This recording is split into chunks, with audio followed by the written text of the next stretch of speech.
हाँ जी दोस्तों, स्वागत है ਤੁਹਾਡਾ ਸਾਰਿਆਂ ਦਾ ਸਟੱਡੀ ਫਾਈਟਸ ਦੇ ਵਿੱਚ। ਇਸ ਕਲਾਸ ਦੇ ਵਿੱਚ ਅੱਜ ਅਸੀਂ ਟੌਪਿਕ ਕਰਾਂਗੇ ਸੋਸ਼ਲਾਈਜੇਸ਼ਨ ਯਾਨੀ ਕਿ ਸਮਾਜੀਕਰਨ। ਤਾਂ ਇਸ ਟੌਪਿਕ ਨੂੰ ਡਿਟੇਲ ਦੇ ਵਿੱਚ ਸਮਝਾਂਗੇ। ਇਸ ਤੋਂ ਬਿਨਾਂ ਪੀਐਸਟੈਟ 2023 ਵਾਲਿਆਂ ਨੇ ਤਾਂ ਕਮਾਲ ਕਰਤੀ। ਉਹਨਾਂ ਨੇ ਕੁਝ ਸਮਾਜ ਵਿਗਿਆਨੀ ਕਾਰਲ ਮਾਰਕਸ ਵਰਗਿਆਂ ਨੂੰ ਵੀ ਯਾਦ ਕਰ ਲਿਆ। ਤਾਂ ਕਾਰਲ ਮਾਰਕਸ ਹੋਇਆ, ਉਸ ਤੋਂ ਬਿਨਾਂ ਦੁਰਖੀਮ ਅਤੇ ਹੋਰ ਕੁਝ ਸਮਾਜ ਵਿਗਿਆਨੀ, ਇਹਨਾਂ ਨੂੰ ਆਪਾਂ ਡਿਸਕਸ ਕਰਾਂਗੇ ਕਿਉਂਕਿ ਇਹਨਾਂ ਦੇ ਵਿੱਚੋਂ ਕੁਐਸਚਨ ਬਣ ਚੁੱਕੇ ਹੈ ਅਤੇ ਡਾਇਰੈਕਟ ਥਿਊਰੀ ਦੇ ਉੱਤੇ ਡਾਇਰੈਕਟ ਰਾਈਟਰ ਦਾ ਨਾਂ ਇਹਨਾਂ ਨੇ ਪੁੱਛਿਆ ਸੀ। ਤਾਂ ਇਸ ਤਰੀਕੇ ਨਾਲ ਲਾਸਟ ਵਿੱਚ ਉਹ ਡਿਸਕਸ ਕਰਾਂਗੇ। ਇਸ ਤੋਂ ਪਹਿਲਾਂ ਆਪਾਂ ਸਮਾਜੀਕਰਨ ਨੂੰ ਡਿਟੇਲ ਦੇ ਵਿੱਚ ਸਮਝਦੇ ਹਾਂ। ਤਾਂ ਸਟਾਰਟ ਕਰਦੇ ਹਾਂ ਜੀ। ਸਮਾਜੀਕਰਨ ਇੱਕ ਪ੍ਰੋਸੈਸ ਹੈ, ਪ੍ਰਕਿਰਿਆ ਹੈ ਕਿ ਵਿਅਕਤੀ ਜਿਹੜਾ ਉਹ ਕੀ ਹੋ ਗਿਆ, ਮੈਂਬਰ ਬਣ ਗਿਆ ਸੁਸਾਇਟੀ ਦਾ। ਮਤਲਬ ਕਿ ਉਸਨੇ ਜਨਮ ਲਿਆ, ਉਸ ਸਮਾਜ ਦੇ ਰੰਗ ਰੂਪ 'ਚ ਉਹ ਢਲ ਗਿਆ। ਠੀਕ ਹੈ, ਜਿਵੇਂ ਕਿ ਕਰਦੇ ਨੇ ਖਰਬੂਜੇ ਨੂੰ ਦੇਖ ਕੇ ਖਰਬੂਜਾ ਰੰਗ ਫੜ ਲੈਂਦਾ। ਤਾਂ ਉਸ ਤਰੀਕੇ ਨਾਲ ਇੱਕ ਬੱਚੇ ਦੇ ਰੂਪ ਵਿੱਚ ਇਨਸਾਨ ਨੇ ਉੱਥੇ ਜਨਮ ਲੈ ਲਿਆ ਸਮਾਜ ਦੇ ਵਿੱਚ ਅਤੇ ਉਸੇ ਤਰ੍ਹਾਂ ਦਾ ਰੰਗ ਰੂਪ ਚੜ੍ਹ ਗਿਆ। ਉਹ ਕੀ ਹੈ, ਸਮਾਜੀਕਰਨ ਹੈ। ਦਾ process to be a member of society, ਸਮਾਜ ਦਾ ਮੈਂਬਰ ਬਣਨ ਦੀ ਇੱਕ ਪ੍ਰਕਿਰਿਆ ਹੈ। Society code of conduct, society ਦੇ ਕੁਝ ਰੂਲ ਨੇ, ਨਿਯਮ ਨੇ, ਠੀਕ ਹੈ, ਰੈਗੂਲੇਸ਼ਨਸ ਨੇ, ਨੋਰਮਸ ਨੇ, ਵੈਲਿਊਜ਼ ਨੇ, ਕਦਰਾਂ ਕੀਮਤਾਂ ਨੇ। ਤਾਂ ਇਹਨਾਂ ਸਭ ਨੂੰ ਉਹ ਹੁਣ ਮੰਨਣ ਲੱਗ ਗਿਆ, ਅਸੈਪਟ ਕਰ ਲਿਆ। ਤਾਂ ਉਸ ਦਾ ਸਮਾਜੀਕਰਨ ਹੋ ਗਿਆ। ਠੀਕ ਹੈ ਜੀ। ਨੈਕਸਟ ਆਪਾਂ ਗੱਲ ਕਰਦੇ ਹਾਂ ਕਿ ਜਿਹੜਾ ਸਮਾਜੀਕਰਨ ਇਹ ਡਿਜ਼ਾਇਰੇਬਲ ਹੈ ਅਤੇ ਨੋਨ ਡਿਜ਼ਾਇਰੇਬਲ ਬਿਹੇਵੀਅਰ ਹੈ। ਮਤਲਬ ਕਿ ਇਹ ਲੋੜੀਂਦਾ ਵੀ ਹੈ ਅਤੇ ਕੁਝ ਕੁ ਪੁਆਇੰਟ ਇਸ ਦੇ ਵਿੱਚ ਇਹ ਵੀ ਨੇ ਵੀ ਜਿਹੜੇ ਆਪਾਂ ਮਤਲਬ ਕਿ ਆਪਣੀ ਡਿਜ਼ਾਇਰ ਦੇ ਉੱਤੇ ਨਿਰਭਰ ਕਰਦੇ ਨੇ। ਆਪਾਂ ਚਾਹੀਏ ਤਾਂ ਉਹਨਾਂ ਨੂੰ ਮਤਲਬ ਬਿਹੇਵੀਅਰ 'ਚ ਐਡ ਕਰ ਵੀ ਸਕਦੇ ਹਾਂ, ਨਹੀਂ ਵੀ ਕਰ ਸਕਦੇ। ਫੋਰ ਐਗਜ਼ਾਮਪਲ ਕੁਝ ਚੀਜ਼ਾਂ ਨੇ ਆਪਾਂ ਸਮਾਜ ਦੀ ਲੈਂਗੁਏਜ ਆਟੋਮੈਟਿਕਲੀ ਸਿੱਖਾਂਗੇ, ਪਰ ਸਮਾਜ ਦੇ ਵਿੱਚ ਗਾਲਾਂ ਵੀ ਤਾਂ ਦਿੱਤੀਆਂ ਜਾਂਦੀਆਂ ਨੇ, ਉਹ ਆਪਣੇ 'ਤੇ ਸਾਰੇ ਹੈ ਵੀ ਆਪਾਂ ਉਹ ਸਿੱਖਾਂਗੇ, ਵਰਤਾਂਗੇ ਉਹਨਾਂ ਨੂੰ ਜਾਂ ਨਹੀਂ। ਅਤੇ ਉਸ ਤੋਂ ਬਿਨਾਂ ਸਮਾਜ ਦੇ ਵਿੱਚ ਤਾਂ ਜੈਂਡਰ ਸਟੀਰੀਓਟਾਈਪ ਵੀ ਹੈ, ਤਾਂ ਉਹਨੂੰ ਆਪਾਂ ਅਸੈਪਟ ਕਰਾਂਗੇ ਜਾਂ ਨਹੀਂ, ਉਹ ਆਪਣੇ 'ਤੇ ਡਿਪੈਂਡ ਕਰਦਾ ਹੈ। ਸਮਾਜ ਦੇ ਵਿੱਚ ਕੁਝ ਚਰਿੱਤਰਹੀਣ ਅਤੇ ਕੁਝ ਚਰਿੱਤਰਵਾਨ ਲੋਕ ਵੀ ਨੇ, ਤਾਂ ਆਪਾਂ ਉਹਨਾਂ 'ਚੋਂ ਕਿਸ ਨੂੰ ਅਸੈਪਟ ਕਰਾਂਗੇ, ਕਿਸ ਦੇ ਅਕੋਰਡਿੰਗ ਆਪਾਂ ਆਪਣਾ ਚਰਿੱਤਰ ਬਣਾਵਾਂਗੇ, ਉਹ ਆਪਣੇ 'ਤੇ ਡਿਪੈਂਡ ਕਰਦਾ ਹੈ। ਇਕੁਆਇਰ values of beliefs and expectations, ਜਿਹੜੀਆਂ ਮਤਲਬ ਸੁਸਾਇਟੀਆਂ ਐਕਸਪੈਕਟੇਸ਼ਨਸ ਨੇ, ਆਪਾਂ ਉਹਨਾਂ 'ਤੇ ਖਰੇ ਉਤਰਨ ਲੱਗ ਜਾਂਦੇ ਹਾਂ, ਬਲੀਫਸ ਨੂੰ ਮੰਨਣ ਲੱਗ ਜਾਂਦੇ ਹਾਂ। ਇਹ ਸਭ ਚੀਜ਼ਾਂ ਸੋਸ਼ਲਾਈਜੇਸ਼ਨ ਦੇ ਵਿੱਚ ਸ਼ਾਮਲ ਨੇ, ਵਿਸ਼ਵਾਸ, ਉਮੀਦਾਂ ਅਤੇ ਮੁੱਲਾਂ ਨੂੰ ਗ੍ਰਹਿਣ ਕਰਨਾ। ਤਾਂ ਇਸ ਤੋਂ ਬਾਅਦ ਆਪਾਂ ਸਮਝਦੇ ਹਾਂ ਇਸ ਦੀਆਂ ਕਰੈਕਟਰਿਸਟਿਕਸ। ਜੋ ਸੋਸ਼ਲਾਈਜੇਸ਼ਨ ਹੈ, ਇਸ ਦੀਆਂ ਕਰੈਕਟਰਿਸਟਿਕਸ ਜਾਂ ਫੀਚਰਸ ਕਹਿ ਸਕਦੇ ਹਾਂ। ਠੀਕ ਹੈ, ਤਾਂ ਕਿਹੜੇ ਕਿਹੜੇ ਨੇ? ਕੋਆਪਰੇਸ਼ਨ ਦੀ ਫੀਲਿੰਗ ਹੈ, ਮਤਲਬ ਕਿ ਇੱਕ ਸਹਿਯੋਗ ਦੀ ਸਥਿਤੀ 'ਚ ਭਾਵਨਾ ਹੈ। ਟੀਮ ਵਰਕ ਹੈ, ਵਰਥ ਟੂ ਡੈਥ ਚੱਲਦਾ। ਮਤਲਬ ਕਿ ਬੱਚੇ ਨੇ ਸਮਾਜ ਦੇ ਵਿੱਚ ਜਨਮ ਲੈ ਲਿਆ, ਉਸ ਜਨਮ ਤੋਂ ਲੈ ਕੇ ਉਹ ਅਲੱਗ-ਅਲੱਗ ਏਜੰਟਸ ਕਹਿ ਸਕਦੇ ਹਾਂ, ਅਲੱਗ-ਅਲੱਗ ਏਜੰਸੀਆਂ ਦੇ ਵਿੱਚ ਜਾਵੇਗਾ। ਫੋਰ ਐਗਜ਼ਾਮਪਲ ਉਹ ਪਰਿਵਾਰ ਦੇ ਵਿੱਚ ਹੈ ਤਾਂ ਪਰਿਵਾਰ 'ਚੋਂ ਕੁਝ ਸਿੱਖਿਆ, ਫਿਰ ਉਹ ਪੀਅਰ ਗਰੁੱਪ ਦੇ ਅਟੈਚਮੈਂਟ 'ਚ ਆਇਆ, ਗੁਆਂਢੀਆਂ ਦੇ ਅਟੈਚਮੈਂਟ 'ਚ ਆਇਆ, ਸਕੂਲ ਦੇ ਅਟੈਚ 'ਚ ਆਇਆ। ਠੀਕ ਹੈ, ਉਸ ਤੋਂ ਬਿਨਾਂ ਅਲੱਗ-ਅਲੱਗ ਜੋ ਕਹਿ ਸਕਦੇ ਹਾਂ ਇੰਸਟੀਟਿਊਟਸ 'ਤੇ ਉਹ ਟੱਚ 'ਚ ਆਉਂਦਾ ਗਿਆ, ਤਾਂ ਉਸ ਦਾ ਰੰਗ ਰੂਪ ਉਸ 'ਤੇ ਚੜ੍ਹਦਾ ਗਿਆ। ਇਹ ਸਭ ਕੀ ਹੈ, ਸਮਾਜੀਕਰਨ ਹੈ। ਠੀਕ ਹੈ ਜੀ। ਤਾਂ ਇਹ ਵਰਥ ਟੂ ਡੈਥ ਹੈ ਅਤੇ ਫਾਰਮਲ ਅਤੇ ਇਨਫੋਰਮਲ ਦੋਨੇ ਤਰੀਕਿਆਂ ਨਾਲ ਹੈ। ਮਤਲਬ ਕਿ ਕੁਝ ਮਤਲਬ ਰੂਲ ਨੇ ਉਹ ਸਿੱਖ ਰਿਹਾ, ਜਿਵੇਂ ਸਕੂਲ ਦੇ ਵਿੱਚ ਜਾ ਕੇ ਉਹ ਕੁਝ ਰੂਲ ਸਿੱਖ ਰਿਹਾ, ਅਨੁਸ਼ਾਸਨ ਦੇ ਵਿੱਚ ਰਹਿਣਾ ਸਿੱਖ ਰਿਹਾ ਹੈ। ਤਾਂ ਉਹ ਕੀ ਹੈ, ਮਤਲਬ ਫਾਰਮਲ ਤਰੀਕੇ ਨਾਲ ਹੈ, ਉਹ ਪ੍ਰੀਪੇਅਰ ਹੋ ਕੇ, ਤਿਆਰ ਹੋ ਕੇ ਉੱਥੇ ਸਿੱਖਣ ਲਈ ਜਾਂਦਾ ਹੈ। ਪਰ ਘਰ ਦੇ ਵਿੱਚ ਵੀ ਤਾਂ ਬਹੁਤ ਕੁਝ ਸਿੱਖਦਾ, ਪਰ ਉਹਦੇ ਲਈ ਉਹ ਟਾਈ ਬੈਲਟ ਲਗਾ ਕੇ ਤਾਂ ਨਹੀਂ ਬਹਿੰਦਾ, ਤਾਂ ਫਿਰ ਵੀ ਉਹ ਸਿੱਖ ਰਿਹਾ ਹੈ। ਗੁਆਂਢ ਦੇ ਵਿੱਚ ਗੁਆਂਢੀਆਂ ਦੇ ਜਾਣ ਵੇਲੇ ਉਹ ਟਾਈਆਂ ਬੈਲਟਾਂ ਲਾ ਕੇ ਨਹੀਂ ਜਾਂਦਾ, ਮਤਲਬ ਇਨਫੋਰਮਲ ਵੇ ਦੇ ਵਿੱਚ। ਠੀਕ ਹੈ, ਗੈਰ ਰਸਮੀ ਤਰੀਕੇ ਨਾਲ ਉਹ ਸਿੱਖ ਰਿਹਾ ਹੈ। ਤਾਂ ਰਸਮੀ ਅਤੇ ਗੈਰ ਰਸਮੀ ਦੋਨੇ ਤਰ੍ਹਾਂ ਦਾ ਇਹ ਹੋ ਸਕਦਾ ਹੈ। ਡਿਸਿਪਲਿਨ ਇਸ ਦੇ ਵਿੱਚ ਸ਼ਾਮਲ ਹੈ, ਮਤਲਬ ਕਿ ਸੋਸ਼ਲਾਈਜੇਸ਼ਨ ਇੱਕ ਪੂਰਾ ਡਿਸਿਪਲਿਨ ਨੂੰ ਫੋਲੋ ਕਰਦਾ ਹੈ। ਠੀਕ ਹੈ, ਉਸ ਦੇ ਅਕੋਰਡਿੰਗ ਇਹ ਹੁੰਦਾ। ਇਸ ਦੀਆਂ ਇਹ ਕੁਝ ਕਰੈਕਟਰਿਸਟਿਕਸ ਨੇ, ਇਹਨਾਂ ਨੂੰ ਧਿਆਨ ਦੇ 'ਚ ਰੱਖਿਓ। ਇੱਕ ਮੋਸਟ ਇੰਪੋਰਟੈਂਟ ਚੀਜ਼, ਸੋਸ਼ਲਾਈਜੇਸ਼ਨ ਦੀਆਂ ਕਿਸਮਾਂ, ਟਾਈਪਸ ਕਿਹੜੀਆਂ ਕਿਹੜੀਆਂ ਨੇ। ਸਮਾਜੀਕਰਨ ਜਿਹੜਾ, ਇਹਨੂੰ ਆਪਾਂ ਦੋ ਤਰੀਕੇ ਨਾਲ ਵੰਡ ਸਕਦੇ ਹਾਂ। ਨੰਬਰ 1 ਪ੍ਰਾਇਮਰੀ ਸਮਾਜੀਕਰਨ ਯਾਨੀ ਕਿ ਪ੍ਰਾਇਮਰੀ ਸੋਸ਼ਲਾਈਜੇਸ਼ਨ, ਸੈਕੰਡਰੀ ਜਾਂ ਗੌਣ ਸਮਾਜੀਕਰਨ ਯਾਨੀ ਕਿ ਸੈਕੰਡਰੀ ਸੋਸ਼ਲਾਈਜੇਸ਼ਨ। ਤਾਂ ਦੇਖੋ, ਬੱਚਾ ਜਦੋਂ ਜਨਮ ਲੈਂਦਾ, ਸਭ ਤੋਂ ਪਹਿਲਾਂ ਉਹ ਫੈਮਿਲੀ ਦੇ ਆਪਣਾ ਜੋ ਉਸਦੇ ਫੈਮਿਲੀ ਦੇ ਵਿੱਚ ਜੋ ਮੈਂਬਰਸ ਨੇ, ਉਸਦੇ ਭੈਣ ਭਾਈ ਨੇ, ਉਸਦਾ ਪਰਿਵਾਰ, ਇਹਨਾਂ ਦੇ ਟੱਚ 'ਚ ਆਇਆ। ਤਾਂ ਇਹ ਕੀ ਹੈ, ਬੇਸਿਕ ਚੀਜ਼ ਹੈ, ਮਤਲਬ ਕਿ ਪ੍ਰਾਇਮਰੀ ਚੀਜ਼ ਹੈ। ਤਾਂ ਇਸ ਤਰੀਕੇ ਨਾਲ ਪ੍ਰਾਇਮਰੀ ਸੋਸ਼ਲਾਈਜੇਸ਼ਨ ਦੇ ਵਿੱਚ ਪਰਿਵਾਰ ਆਊਗਾ। ਠੀਕ ਹੈ, ਤਾਂ ਪਰਿਵਾਰ ਤਾਂ ਮੁੱਖ ਤੌਰ 'ਤੇ ਪ੍ਰਾਇਮਰੀ ਦੇ ਵਿੱਚ ਗਿਣਨਾ ਹੈ। ਠੀਕ ਹੈ, ਇਸ ਤੋਂ ਬਿਨਾਂ ਸੈਕੰਡਰੀ ਦੇ ਵਿੱਚ ਆਪਾਂ ਸਕੂਲ ਗਿਣ ਸਕਦੇ ਹਾਂ। ਠੀਕ ਹੈ, ਸਕੂਲ ਅਤੇ ਉਸ ਤੋਂ ਬਿਨਾਂ ਕੁਝ ਹੋਰ ਚੀਜ਼ਾਂ ਆਪਾਂ ਡਿਸਕਸ ਕਰਾਂਗੇ, ਉਹ ਸਭ ਗਿਣ ਸਕਦੇ ਹਾਂ। ਪਰ ਮੈਂ ਤੁਹਾਨੂੰ ਇੱਕ ਗੱਲ ਦੱਸਾਂਗਾ, ਜਿੱਥੇ ਫੈਮਿਲੀ ਆ ਗਈ, ਫੈਮਿਲੀ ਕਦੇ ਵੀ ਸੈਕੰਡਰੀ 'ਚ ਨਹੀਂ ਜਾ ਸਕਦੀ। ਬਸ ਇਹ ਚੀਜ਼ ਨੂੰ ਤੁਸੀਂ ਕੰਨ ਖੋਲ੍ਹ ਕੇ ਸੁਣ ਲਓ। ਠੀਕ ਹੈ, ਸਕੂਲ ਹੈ ਜਿਹੜਾ, ਇਹ ਹਮੇਸ਼ਾ ਸੈਕੰਡਰੀ ਦੇ ਵਿੱਚ ਰਹੇਗਾ। ਬਸ ਇਹ ਦੋ ਗੱਲਾਂ ਨੂੰ ਧਿਆਨ ਦੇ ਵਿੱਚ ਰੱਖ ਲਓ। ਬਾਕੀ ਕੁਝ ਨੇ ਜਿਹੜੇ ਗਵਾਂਢੀ ਨੇ, ਜਿਹੜੇ ਦੋਗਲੇ ਨੇ, ਤਾਂ ਉਹ ਇੱਧਰ ਉੱਧਰ ਜਾਣਗੇ, ਆਪਾਂ ਅੱਗੇ ਸਮਝਾਂਗੇ। ਠੀਕ ਹੈ, ਵੀਡੀਓ ਉੱਚੀ ਕਰਕੇ ਕਿਤੇ ਗੁਆਂਢੀਆਂ ਨੂੰ ਨਾ ਸੁਣਾ ਦਿਓ। ਕਿਤੇ ਛਿੱਤਰ ਫਿਰ ਜਾਣ। ਤਾਂ ਦੇਖੋ ਜੀ ਇਹਨੂੰ ਸਮਝੋ ਤੁਸੀਂ ਡਾਇਗਰਾਮ ਨੂੰ। ਇੱਥੇ ਆਪਾਂ ਸਮਝਦੇ ਹਾਂ ਇੱਕ ਤਾਂ ਪ੍ਰਾਇਮਰੀ ਸੋਸ਼ਲਾਈਜੇਸ਼ਨ, ਤਾਂ ਪ੍ਰਾਇਮਰੀ ਸਮਾਜੀਕਰਨ ਦੀਆਂ ਏਜੰਸੀਆਂ ਕਿਹੜੀਆਂ ਨੇ ਇਹ ਸਮਝਾਂਗੇ, ਅਤੇ ਸੈਕੰਡਰੀ ਸਮਾਜੀਕਰਨ ਦੀਆਂ ਏਜੰਸੀਆਂ ਕਿਹੜੀਆਂ ਨੇ ਉਹ ਸਮਝਾਂਗੇ। ਮਤਲਬ ਜਿਹੜਾ ਪ੍ਰਾਇਮਰੀ ਸਮਾਜੀਕਰਨ ਹੈ ਉਹ ਕਿੱਥੇ ਕਿੱਥੇ ਤੋਂ ਹੁੰਦਾ ਹੈ, ਘਰ ਤੋਂ ਹੁੰਦਾ ਹੈ, ਸਿਬਲਿੰਗਸ, ਫੈਮਿਲੀ ਐਂਡ ਸਿਬਲਿੰਗਸ ਇਸ ਦੇ ਵਿੱਚ ਸ਼ਾਮਲ ਨੇ। ਇਸ ਤੋਂ ਬਿਨਾਂ ਗੱਲ ਕਰੀਏ ਆਪਾਂ ਸੈਕੰਡਰੀ ਦੇ ਵਿੱਚ, ਦੇਖੋ ਇਹਦਾ ਰੈੱਡ ਕਲਰ ਹੈ, ਤਾਂ ਇਹ ਰੈੱਡ ਕਲਰ ਵਾਲੇ ਸਕੂਲ, ਰਿਲੀਜੀਅਸ ਗਰੁੱਪਸ ਹੋ ਗਏ, ਕੋਈ ਧਾਰਮਿਕ ਸਥਾਨ ਜਿਸ ਵੀ ਧਰਮ ਨਾਲ ਉਹ ਸੰਬੰਧ ਰੱਖਦਾ ਹੈ, ਹੋ ਸਕਦਾ ਉੱਥੇ ਦੀ ਕੋਈ ਕਮੇਟੀ ਨੂੰ ਜੁਆਇਨ ਕਰ ਲਿਆ ਹੋਵੇ, ਉੱਥੇ ਦੀ ਕਿਸੇ ਗਰੁੱਪ ਨੂੰ ਜੁਆਇਨ ਕਰ ਲਿਆ ਹੋਵੇ, ਕਿਸੇ ਜਥੇ ਨੂੰ ਜੁਆਇਨ ਕਰ ਲਿਆ ਹੋਵੇ, ਠੀਕ ਹੈ, ਉਹ ਉੱਥੇ ਵੀ ਉਹਦਾ ਸਮਾਜੀਕਰਨ ਹੋਏਗਾ, ਉਹ ਕੀ ਹੈ, ਸੈਕੰਡਰੀ ਹੈ। ਲੀਗਲ ਗਰੁੱਪ, ਮੀਡੀਆ, ਠੀਕ ਹੈ, ਈਕੋ ਕਲੱਬ, ਇਹ ਸਭ ਨੇ ਜਿਹੜੇ ਇਹ ਪੱਕੇ ਤੌਰ 'ਤੇ ਸੈਕੰਡਰੀ ਦੇ ਵਿੱਚ ਗਿਣਨੇ ਨੇ, ਗਾਉਣ ਦੇ ਵਿੱਚ ਗਿਣਨੇ ਨੇ, ਠੀਕ ਹੈ, ਇਸ ਚੀਜ਼ ਨੂੰ ਧਿਆਨ ਦੇ ਵਿੱਚ ਰੱਖਿਓ। ਫੈਮਿਲੀ ਸਿਬਲਿੰਗਸ ਇਹ ਪੱਕੇ ਤੌਰ 'ਤੇ ਤੁਸੀਂ ਪ੍ਰਾਇਮਰੀ 'ਚ ਗਿਣਨੇ ਨੇ। ਪਰ ਤੁਹਾਨੂੰ ਕੀ ਦੱਸਿਆ ਵੀ ਕਈ ਵਾਰ ਦੋਸਤ ਨੇ ਜਿਹੜੇ ਉਹ ਵੀ ਦੋਨੇ ਤਰ੍ਹਾਂ 'ਚ ਆ ਜਾਂਦੇ ਨੇ, ਠੀਕ ਹੈ, ਮਤਲਬ, ਅਤੇ ਜਿਹੜੇ ਗੁਆਂਢੀ ਨੇ ਉਹ ਵੀ ਦੋਗਲੇ ਨੇ, ਤਾਂ ਇਹ ਦੋਨੇ ਪਾਸੇ ਗਿਣ ਸਕਦੇ ਹਾਂ, ਲੋੜ ਪੈਣ 'ਤੇ ਦੋਨੇ ਪਾਸੇ ਇਹ ਕੀ ਜਾਣਗੇ, ਗਿਣੇ ਜਾਣਗੇ। ਇਸ ਚੀਜ਼ ਨੂੰ ਤੁਸੀਂ ਧਿਆਨ ਦੇ 'ਚ ਰੱਖੋਗੇ। ਮਤਲਬ ਇਹਨੂੰ ਮੈਂ ਤੁਹਾਨੂੰ ਦੱਸਦਾ, ਹੁਣ ਤੁਸੀਂ ਜਿਹੜਾ ਇਹ ਸਰਕਲ ਹੈ, ਇਹ ਸਰਕਲ ਦੇ ਵਿੱਚ ਦੇਖੋ ਵੀ ਕੀ ਕੁਛ ਆ ਗਿਆ। ਇਹ ਚੀਜ਼ਾਂ ਤਾਂ ਨਹੀਂ ਆਈਆਂ ਇਸ ਸਰਕਲ ਦੇ ਵਿੱਚ, ਇਹਨਾਂ ਨੂੰ ਕੱਟ ਦਿਓ। ਇਸ ਤੋਂ ਬਿਨਾਂ ਕੀ ਆ ਗਿਆ, ਇਹ ਸਭ ਚੀਜ਼ਾਂ ਆ ਗਈਆਂ। ਮਤਲਬ ਕਿ ਫੈਮਿਲੀ, ਸਿਬਲਿੰਗਸ, ਨੇਬਰਹੁੱਡ ਅਤੇ ਪੀਅਰ ਗਰੁੱਪ, ਇਹਨੂੰ ਆਪਾਂ ਲੋੜ ਪੈਣ 'ਤੇ ਪ੍ਰਾਇਮਰੀ 'ਚ ਵੀ ਗਿਣ ਸਕਦੇ ਹਾਂ। ਜੇਕਰ ਕਿਸੇ ਆਪਸ਼ਨ ਦੇ ਵਿੱਚ ਫੈਮਿਲੀ ਦੇ ਨਾਲ ਨੇਬਰਹੁੱਡ ਪਿਆ ਤਾਂ ਤੁਸੀਂ ਉਸ ਨੂੰ ਪ੍ਰਾਇਮਰੀ 'ਚ ਗਿਣ ਸਕਦੇ ਹੋ ਲੋੜ ਪੈਣ 'ਤੇ, ਠੀਕ ਹੈ। ਤਾਂ ਇਸ ਤਰੀਕੇ ਨਾਲ ਨੇਬਰਹੁੱਡ ਅਤੇ ਪੀਅਰ ਗਰੁੱਪ ਨੂੰ ਆਪਾਂ ਨੇ ਫੈਮਿਲੀ ਦੇ ਨਾਲ ਜਦੋਂ ਲਿਖ ਲਿਆ ਤਾਂ ਉਹ ਕਿਤੇ ਨਾ ਕਿਤੇ ਕਾਹਦੇ 'ਚ ਗਿਣ ਲਿਆ, ਆਪਾਂ ਨੇ ਪ੍ਰਾਇਮਰੀ 'ਚ ਗਿਣ ਲਿਆ। ਪਰ ਇਸ ਤੋਂ ਬਿਨਾਂ ਤੁਹਾਨੂੰ ਇੱਕ ਗੱਲ ਹੋਰ ਦੱਸਦਾ ਮੈਂ, ਨਾਲ ਇਹਨੂੰ ਆਪਾਂ ਪ੍ਰੈਕਟੀਕਲੀ ਰੂਪ 'ਚ ਕਰਾਂਗੇ, ਅੱਗੇ ਕੁਐਸਚਨ ਵੀ ਸਮਝਾਂਗੇ ਆਪਾਂ ਇਹਦਾ। ਹੁਣ ਤੁਸੀਂ ਇਹਨੂੰ ਭੁੱਲ ਜਾਓ, ਇਹ 'ਤੇ ਲਗਾ ਦਿਓ ਕ੍ਰੋਸ, ਠੀਕ ਹੈ। ਹੁਣ ਜਿਹੜਾ ਇਹ ਸਰਕਲ ਰਹਿ ਗਿਆ ਤੁਹਾਡੇ ਕੋਲ, ਇਹ ਸਰਕਲ, ਤਾਂ ਇਹ ਸਰਕਲ ਦੇ ਵਿੱਚ ਕੀ ਕੁਛ ਸ਼ਾਮਲ ਹੋ ਗਿਆ, ਇਹ ਸਾਰੀਆਂ, ਠੀਕ ਹੈ, ਏਜੰਸੀਆਂ, ਅਤੇ ਇੱਕ ਨੇਬਰਹੁੱਡ ਅਤੇ ਪੀਅਰ ਗਰੁੱਪ, ਉਹ ਵੀ ਰੈੱਡ ਸਰਕਲ ਦੇ ਵਿੱਚ ਆ ਗਿਆ, ਠੀਕ ਹੈ। ਤਾਂ ਇਸ ਤਰੀਕੇ ਨਾਲ ਤੁਸੀਂ ਇਹ ਸਰਕਲ ਨੂੰ ਹੁਣ ਭੁੱਲ ਜਾਓ, ਸਿਰਫ ਜਿਹੜਾ ਇਹ ਸਰਕਲ ਬਚਿਆ ਇਹਦੇ ਵਿੱਚ ਜਿਹੜੇ ਆਈਆਂ ਇਹਨੂੰ ਲੋੜ ਪੈਣ 'ਤੇ ਸੈਕੰਡਰੀ 'ਚ ਵੀ ਗਿਣ ਸਕਦੇ ਹਾਂ, ਠੀਕ ਹੈ।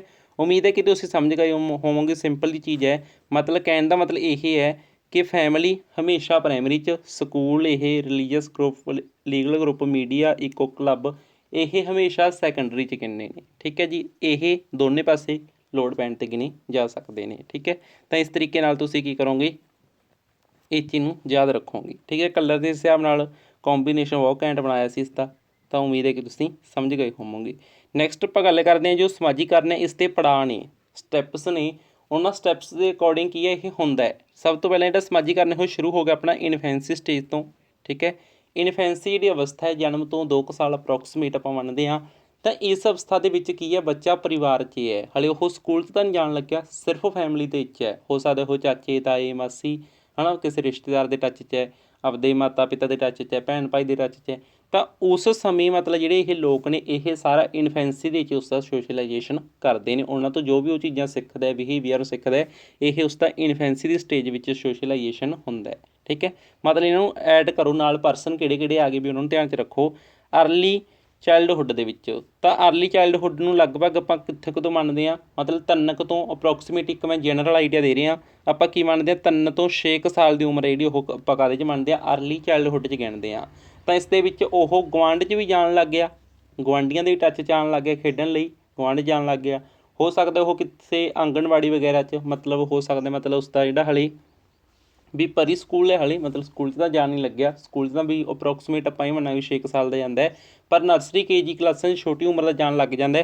ਤਾਂ ਕਿਤੇ ਨਾ ਕਿਤੇ ਆਪਾਂ ਮਤਲਬ ਉਸ 'ਤੇ ਜਿਹੜਾ ਉਹ ਹੈ ਪੀਅਰ ਗਰੁੱਪ ਨੂੰ ਵੀ ਗਿਣ ਲਾਂਗੇ, ਉਸ ਜਿਹਨਾਂ ਨਾਲ ਖੇਡਦਾ, ਗੁਆਂਢੀਆਂ ਨੂੰ ਵੀ ਗਿਣ ਲਾਂਗੇ, ਅਤੇ ਸਕੂਲ ਨੂੰ ਵੀ ਆਪਾਂ ਗਿਣ ਲਾਂਗੇ, ਪ੍ਰਾਇਮਰੀ ਸਕੂਲ, ਮਤਲਬ ਜਿਹੜਾ ਕਹਿ ਸਕਦੇ ਹਾਂ ਪਰੀ ਪ੍ਰਾਇਮਰੀ ਨੂੰ ਇਸ ਦੇ ਵਿੱਚ ਗਿਣ ਲਾਂਗੇ, ਠੀਕ ਹੈ। ਤਾਂ ਇਸ ਦੇ ਵਿੱਚ ਪੱਕੇ ਤੌਰ 'ਤੇ ਮਤਲਬ ਇਹ ਏਜ ਹੈ ਜਿਹੜੀ ਇਹ ਹੈਗੀ, ਕਹਿ ਸਕਦੇ ਆਪਾਂ 7 ਕੁ ਤੋਂ ਲੈ ਕੇ 11 12, ਮਤਲਬ ਇੱਕ ਜਨਰਲ ਆਈਡੀਆ ਹੈ ਨਾ ਇਹ ਏਜ। ਤਾਂ ਇਸ ਦੇ ਵਿੱਚ ਕੀ ਹੋ ਗਿਆ, ਪੀਅਰ ਗਰੁੱਪ ਪੱਕੇ ਤੌਰ 'ਤੇ ਸ਼ਾਮਲ ਹੈ, ਉਸ 'ਤੇ ਟੀਚਰ ਸ਼ਾਮਲ ਨੇ, ਉਸ ਦਾ ਪੀਅਰ ਗਰੁੱਪ ਉਸ 'ਤੇ ਹਾਵੀ ਵੀ ਹੋ ਗਿਆ, ਠੀਕ ਹੈ। ਪੀਅਰ ਗਰੁੱਪ ਦਾ ਪ੍ਰੈਸ਼ਰ ਵੀ ਬਣਨ ਲੱਗ ਗਿਆ ਜਦੋਂ ਉਹ 10 ਕੁ ਸਾਲ ਦਾ, 11 12 ਸਾਲ ਦਾ ਹੋਇਆ, ਤਾਂ ਉਹ ਪੀਅਰ ਗਰੁੱਪ ਦੀ ਪੱਕੇ ਤੌਰ 'ਤੇ ਸੁਣਨ ਲੱਗ ਗਿਆ, ਠੀਕ ਹੈ।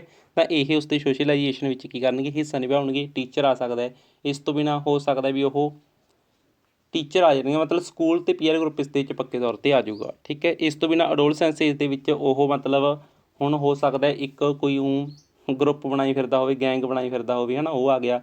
ਉਸ ਤੋਂ ਬਿਨਾਂ ਹੋ ਸਕਦਾ ਉਹ ਕੁਝ ਮਤਲਬ ਸਮਾਜ ਦੀਆਂ ਅਦਰ ਐਕਟੀਵਿਟੀਜ਼ ਦੇ ਵਿੱਚ ਵੀ ਹਿੱਸਾ ਲੈਣ ਲੱਗ ਗਿਆ ਹੋਵੇ, ਮੀਡੀਆ ਦੇ ਟੱਚ 'ਚ ਆ ਗਿਆ ਹੋਵੇ। ਹੋ ਸਕਦਾ ਵੀ ਇਸ ਸਟੇਜ ਦੇ ਵਿੱਚ ਉਸਨੇ ਫੋਨ ਲੈ ਲਿਆ ਹੋਵੇ ਤਾਂ ਉਹ ਸੋਸ਼ਲ ਮੀਡੀਆ ਦੇ ਟੱਚ 'ਚ ਆ ਗਿਆ ਹੋਵੇ। ਠੀਕ ਹੈ, ਆਪਾਂ ਇਹ ਮੰਨ ਸਕਦੇ ਹਾਂ। ਮਤਲਬ 12+ ਏਜ, ਠੀਕ ਹੈ, 12+ ਏਜ ਜਿਹੜੀ ਉਹ ਆਪਾਂ ਰੋਲ ਸਾਇੰਸ ਦੇ ਵਿੱਚ ਗਿਣਦੇ ਹਾਂ।